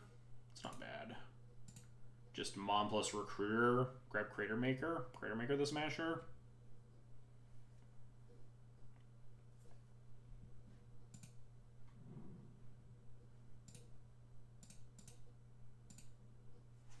Hopefully don't get Thought-Knotted.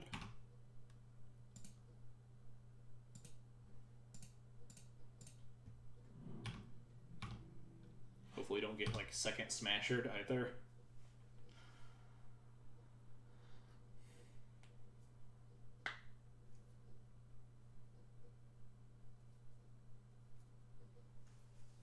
We might end up Dire Fleeting this Once Upon a Time. In a couple of turns here, if we don't have anything else to do. Playing a second eye does not seem like a solid choice. I'm not seeing this white-red version. Yeah, it's not super commonly played. I've been tweaking it for a couple of weeks here. Because Pyroblast is really, really good right now. So if they attack with the Smasher, we just go to 5.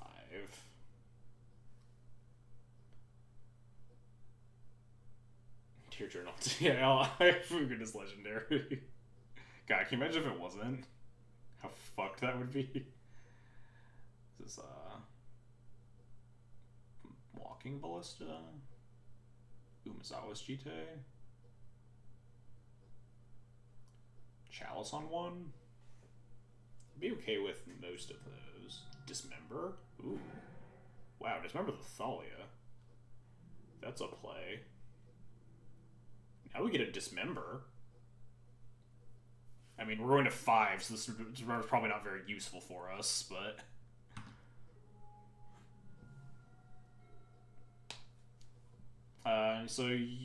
we have 5 mana, so we could play Thalia and Crater Maker here. Go to 4. I think that's fine. Going to 4 life. Probably have to end up cracking this fetch at some point anyway. I'm a little bit concerned about getting more Smashered in the future. Yeah, we don't really have the life to pay to cast that Dismember. Although we could just hard cast it, right? We could just spend our turn dismembering the Smasher and save our Crater Maker, right? We can cast it for 3 mana. We don't need to pay the black, as Starfleet says. You may spend mana if it were mana of any type. Although we have a discard card if we dismember the Smasher. So it's probably better to Crater Maker. We could potentially dismember like something else down the line. I think I'm just going to Crater Maker Thalia here.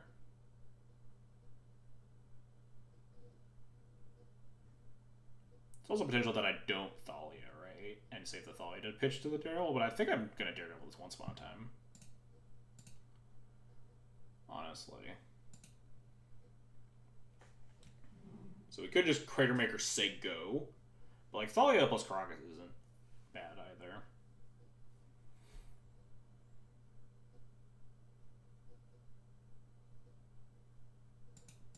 Yeah, I think I want to play this Thalia.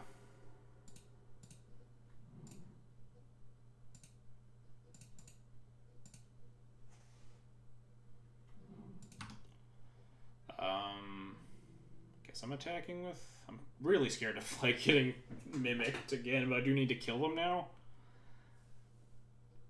We have Crater Maker to chump block this mimic and prop the Smasher anyway. If we're getting a second Smasher, we're just gonna fucking die to it, I think. Although, I guess we actually wouldn't, right? If we could survive, we could potentially Direfleet dismember the second Smasher, so maybe not attacking is correct. Maybe I'm just playing like a fucking coward. That's probably accurate.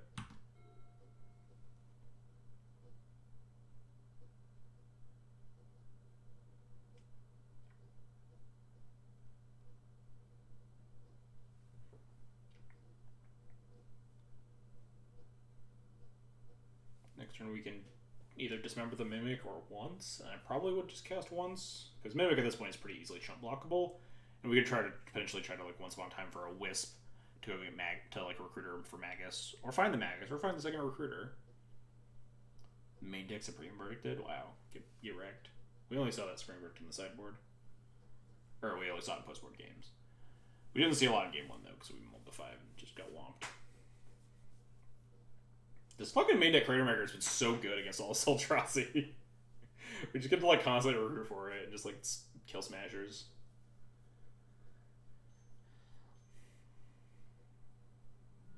Dismember? Dismember the second Thalia. It's all fine. I don't know why they care so much about my Thalias. That resolves.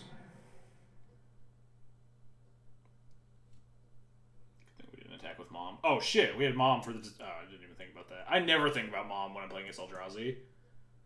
Should have just like... You said it a second too late. I'm dumb. Whenever I play against Eldrazi, my brain just turns off on Mother of Runes, even though Dismember is definitely a relevant game 1 thing. I just never see that line. I'm so bad about it. It's okay, it was strategic. I want my Thale off the board because we're going to draw Batter Skull next turn. Oh no, we can't. That got exiled. Shit. Because we're going to draw Sword of Fire and Ice and I want to play and equip it. There we go. Perfect.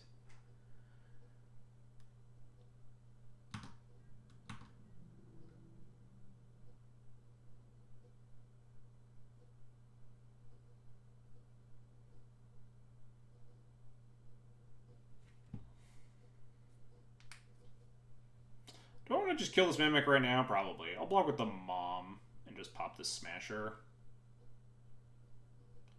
Is there any consideration for splitting Mom, Stepmom? No, I don't really like it. Not nearly enough colorless for me to care about. There's some argument that the 2 toughness matters, but Mom is so much better in a lot of instances.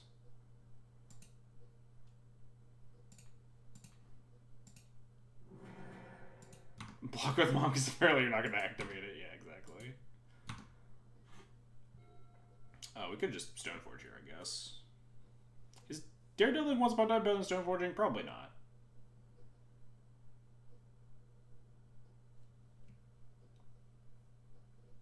Stoneforge here is probably just pretty nuts. We also could just get to hold the Dire Fleet in our hand in case of a thing we need to dismember. So Stoneforge for GT and cast GT here seems fine.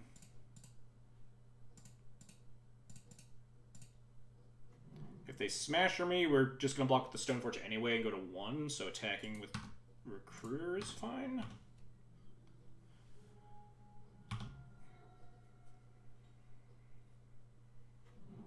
That's a lot of Eldrazi temples. Doesn't matter, Reshaper. Land double Smasher, that would be pretty bad for me. Chalice on 1, that's not very bad for me.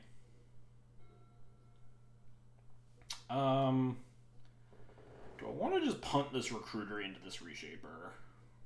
Probably. We could also Daredevil Once Upon a Time. Go to 3 off the Sunbaked Canyon.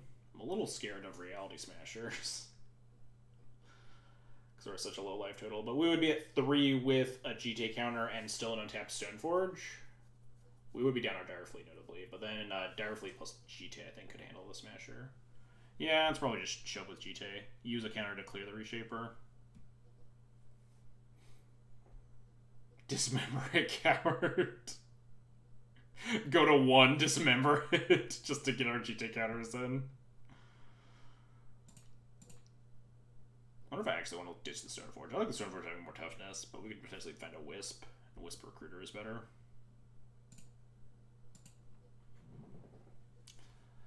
I just want to once first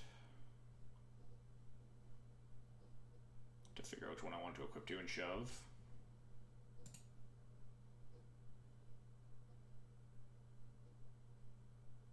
I guess we could also potentially figure out what we want to do based on what my opponent draws off their Reshaper, so it's probably better just to equip to Recruiter and attack.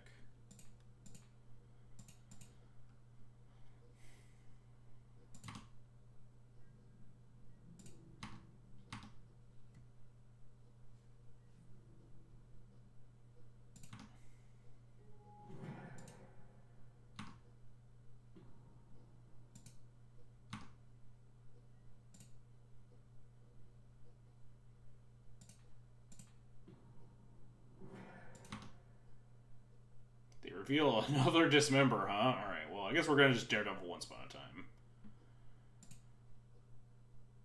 Will you die to Reality Smasher if we do this, right? They have enough mana to dismember my Stoneforge and then...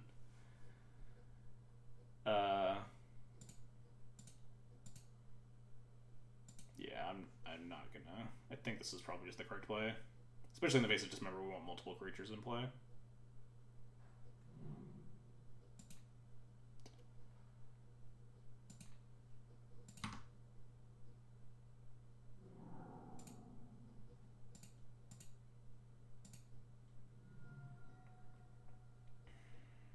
There's a Flicker Wisp, which I'm probably just, yeah, I'm definitely just going to grab anyway, but Flicker Wisp is one of the reasons that I maybe wanted the Recruiter in play instead of the Stoneforge.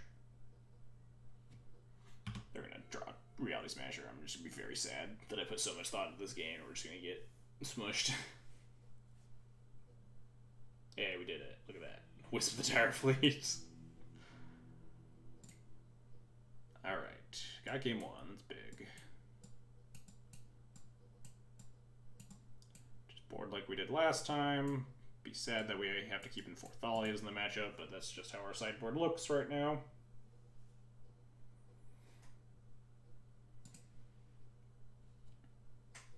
We got to Wisp, or we got to Direfleet the once upon a time. Built the whole game around my stupid 4-mana play. Didn't actually build the whole game around it, but it was fun. I think if I was building the whole game around it, I would have cheated up the Stoneforge and attacked in. So we could go get the Wisp, and then Wisp the Recruiter, go get the Magus, and just Magus them out.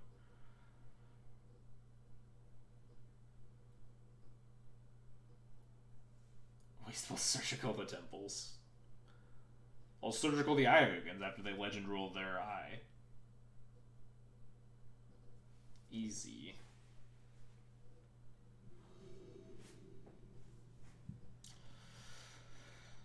This game has a lot of mana denial. Not a lot of castable spells. This hand has some good stuff. On bottom of the second Thalia. This hand's okay. The perfect hand. It's like a little attempted to keep it. If they'd mulligan, I might have kept it. Getting Chalice, that's mean. I can't cast the second plow that I just drew. And then I'm going to get Thought Knotted, and then we're going to die.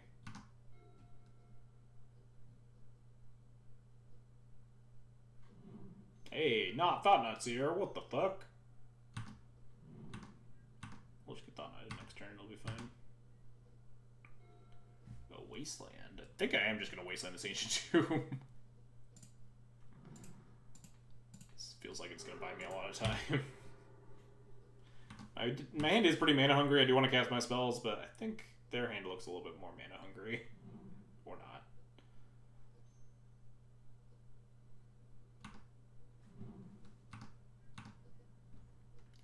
Thalia brick walls their board.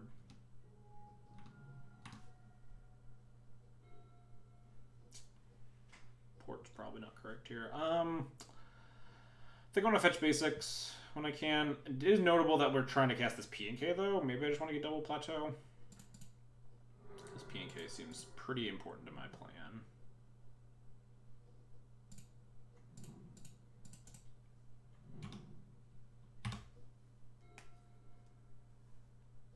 We're gonna get like Reality Smasher, take a million. Yep. Die with 2 Plasma Rain versus Chalice of the Void. I'm probably chump blocking this Mimic if they don't swing with Reshaper. Now I think we're... So the plan is that we want to take as little damage as possible to get to the point where we can actually recruit her up, like Crater Maker or something to deal with the Smasher. If I block the Reshaper, we go to 6. We do have to be worried about this Factory, but we keep our Thalia around. And then we go Land Recruiter. We're at 6 life. We can Thalia block the Factory. We can chump block the Mimic with the Recruiter. Go to 1 off the Reshaper. Yeah, I do think blocking the Reshaper lets me live longer. Well, they hit a Dismember, so unlikely. Now we might just be dead, right? Dismember my blocker, plus Animate Factory attacks me for lethal now.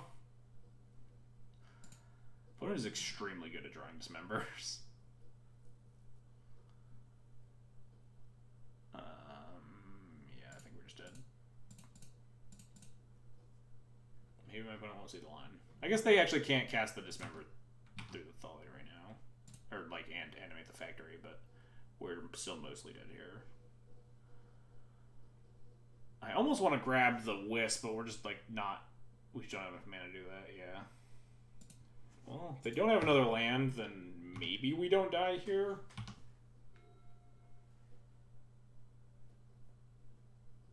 But if they don't have another land, then they're just like going to cast more spells, and we can't beat spells either.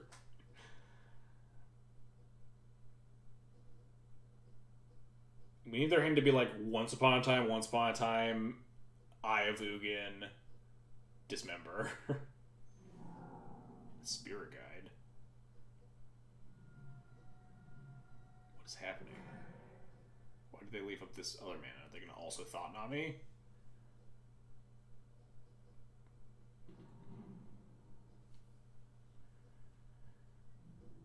So we're dead unless we draw... If we draw a Wasteland, we're actually alive. That was really weird sequencing. If they had the Elvish Spirit, we could have just died here, right? If they had just animated the factory instead of playing an Endless one. Yeah, they cast Endless one instead of lethaling me. If we draw... Yeah, Wisp isn't going to do it. If we draw a Wasteland, we could have Crater Makered... Oh no, because the Endless one lives this turn, so it doesn't matter. Because if we draw a Wasteland, we could block one, pop this, and then still die. But yeah, we're just going to get smushed regardless.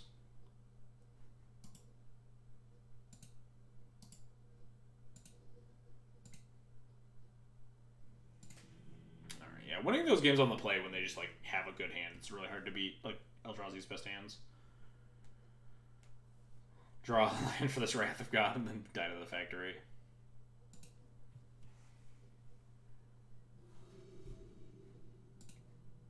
Yeah.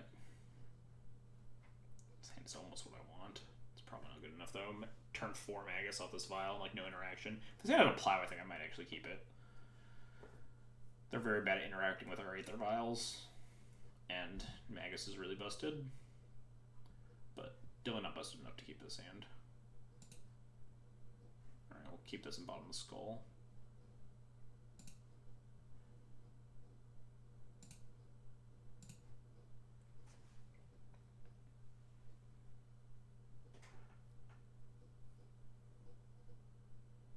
We have a Bolt for an early stupid thing, like a Mimic or something. Bolt's obviously not great in this matchup, but they do handle some of those, like, early shitters.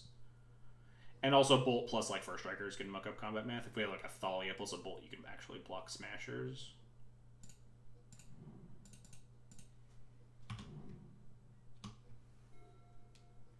Or even just, like, without First Strike, you can at least trade into their stuff with your small guys using Bolts. Like right now, turn 3 Wisp our Plateau to untap to cast Lightning Bolt could potentially deal with a Reality Smasher. Take a bunch of damage in the process, but, you know.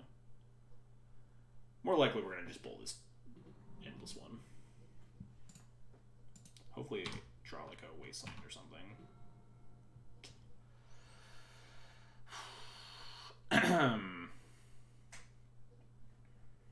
Think I want to cast the Stoneforge right now? Because potential if we...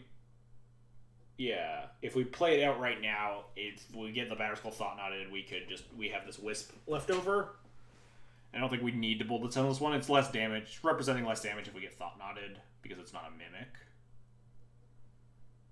So I think we do just Stoneforge for Batterskull here, force them to have the Thought Knot.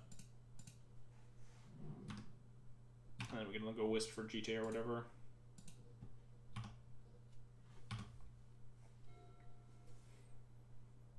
I'll let the Mimic stick around. Or the Endless one, that's also an option, yeah. Because we can just kill it. Save the Bolt. I kind of want to Wisp our Stoneforge at this point. For the reasons that I was just talking about. Yep, they take the Skull.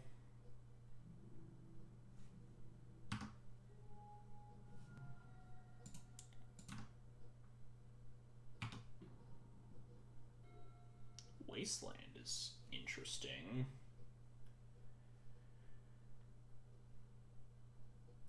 We could just Wasteland the Temple. Hold up this Bolt. No, they'll probably Wasteland my Plateau. They know about the Bolt, so they can actually attack the Thought Knot in. Otherwise, I can like block the Mystic on the Thought Knot and Bolt the Thought Knot. I think that's mostly fine, though. Grab a worse equipment so I get the Batterskull later. I thought about it, but Batterskull's the best, assuming they don't have Thought Knot. And by the time I'm Wisping the Stoneforge, we have more mana in place of the equipment that I have to equip, I think, gain more value. Like, if we grab GTA there, it's, like, not super threatening. They could just take the Wisp, potentially. Because it just is so much more mana to get online. I think I am just going to Wasteland this Temple. And say go. If they Wasteland my Plateau, I think I just don't fire off the Bolt and just take 6.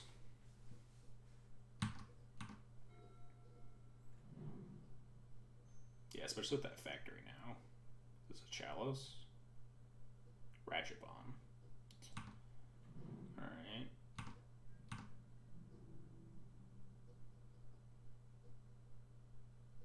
I think I would trade the Stoneforge and the Bolt for the Thought Knot, and then we could just wisp this Endless one. Yeah, I think I'm just going to take this 2 and keep out my Bolt so they can't attack. This Bolt's also... We also could potentially still wisp this Endless one if we want, and like Bolt the Factory or something. Somewhere down the line. Just draw like Magus or some stupid shit. Thalia is not great. It's not bad. We could go shields down on the Bolt this turn and just play... We have like Thalia plus Caracas. And have the Wisp. So we would probably end up like blocking with the Stoneforge and wisping it to go get a thing anyway. Seems fine.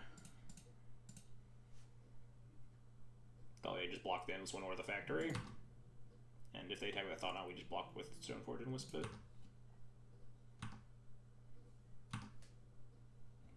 We're potentially playing into a Dismember here.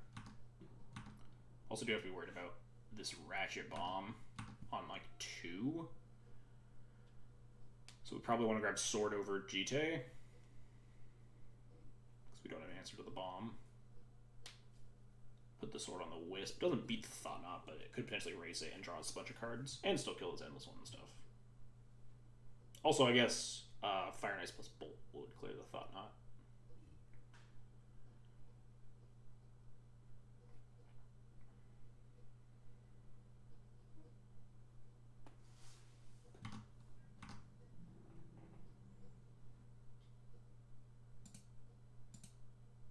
Feels like I'm going to get this Stoneforge dismembered, and I think we're not in a horrible position if that happens.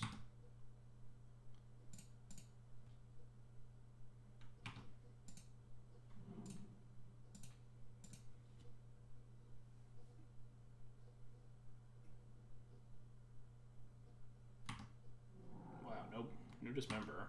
So we just get to eat this Endless one for no reason.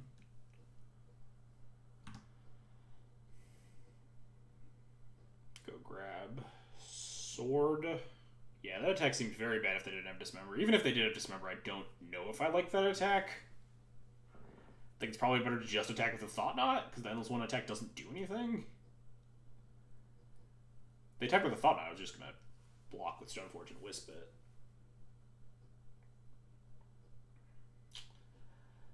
So the issue is that this Ratchet Bomb could be on 2 or 3. 3 would clear my Sword and Wisp, but if I could get it on 2, this Ratchet Bomb's on 2 next turn. And it clears my Stoneforge and my Thalia, so... Another Endless one, sure, that doesn't do anything. So I think I just have to go get Sword, just to potentially get a Kraken before the bomb kills it.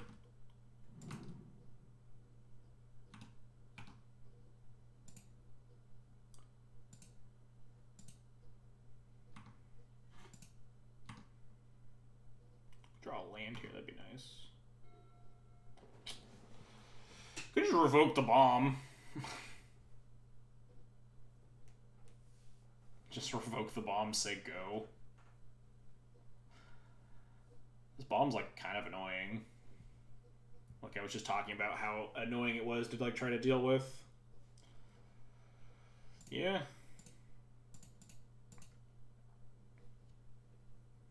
Am I attacking with this Wisp? No, because I'd love to stack block this Thought Knot Seer.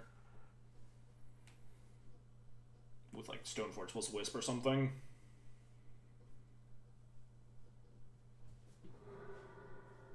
They're just gonna kill my Vial. I suppose that is a play you can make. Am I supposed to put this on the Walking Ballista or something? Guess that means they don't have any answers to my Revoker. Like a Walking Ballista, yeah. Don't know if I love GTA just because we have a Stoneforge in play and we could potentially go find a GTA at some point. GTA could be kind of scary from them. I think I'm just going to Walking Ballista. And I will definitely just say go.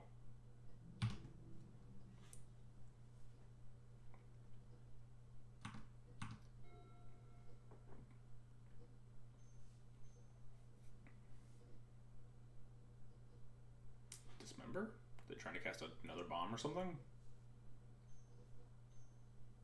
Chalice on one? Oh, more of those ones, yeah, sure. These cards do nothing. We have a 2-1 first strike in play. Alright, I will say go and put in a sword, or hold up Bolt or Caracas or whatever. We're very fine.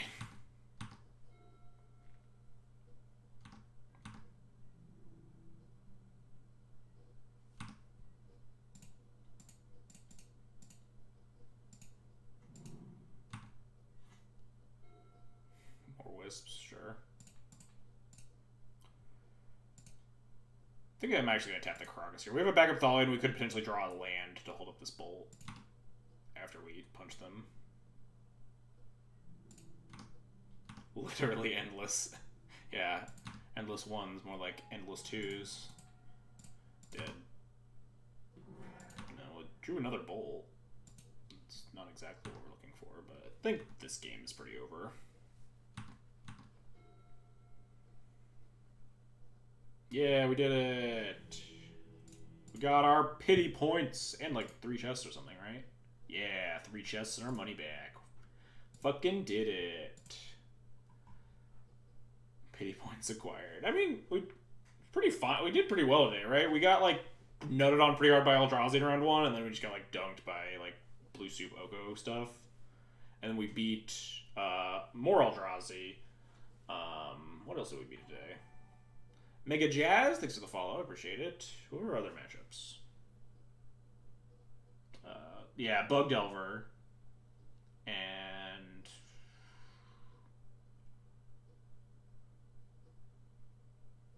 I should have played this prelim. Yeah, like Eldrazi, Blue Soup, Bug Delver, or whatever.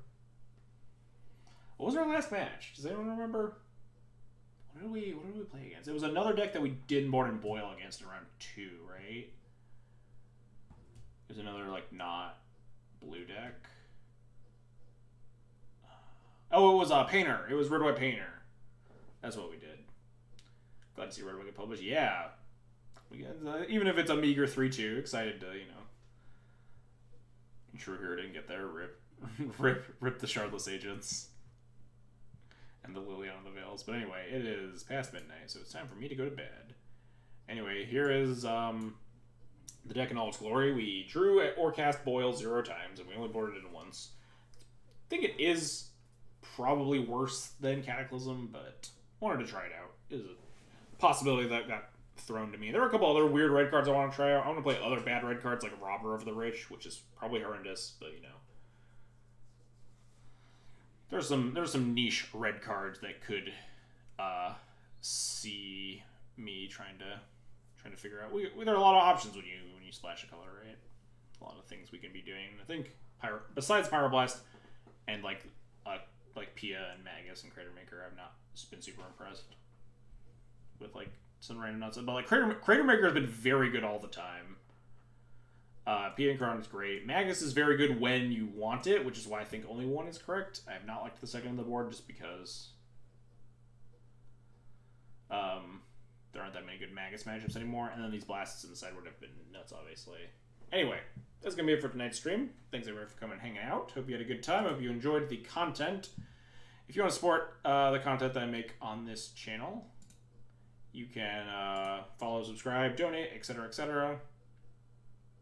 We're going to find someone to host here. Who's playing Legacy?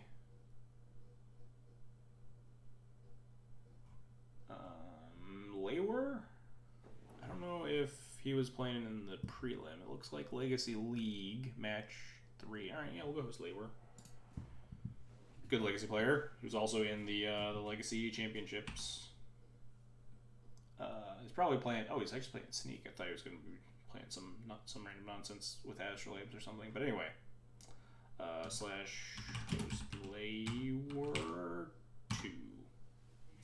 Yeah, the Boom Goblin Crater Maker. That card is bit. I mean, we played against Eldrazi twice, so obviously it's great. But just having a nice shatter like tutor bullet in the main deck has been pretty sweet. But anyway, this is it for me. Catch you guys all, I guess, tomorrow. I'll be streaming the Boom Goblin. Yes, he is the Boom Goblin. That's just what the card does. Look, he's got a bomb in his hand or some shit, right? Yeah. He's lighting something. The boom goblin. Anyway. Good night.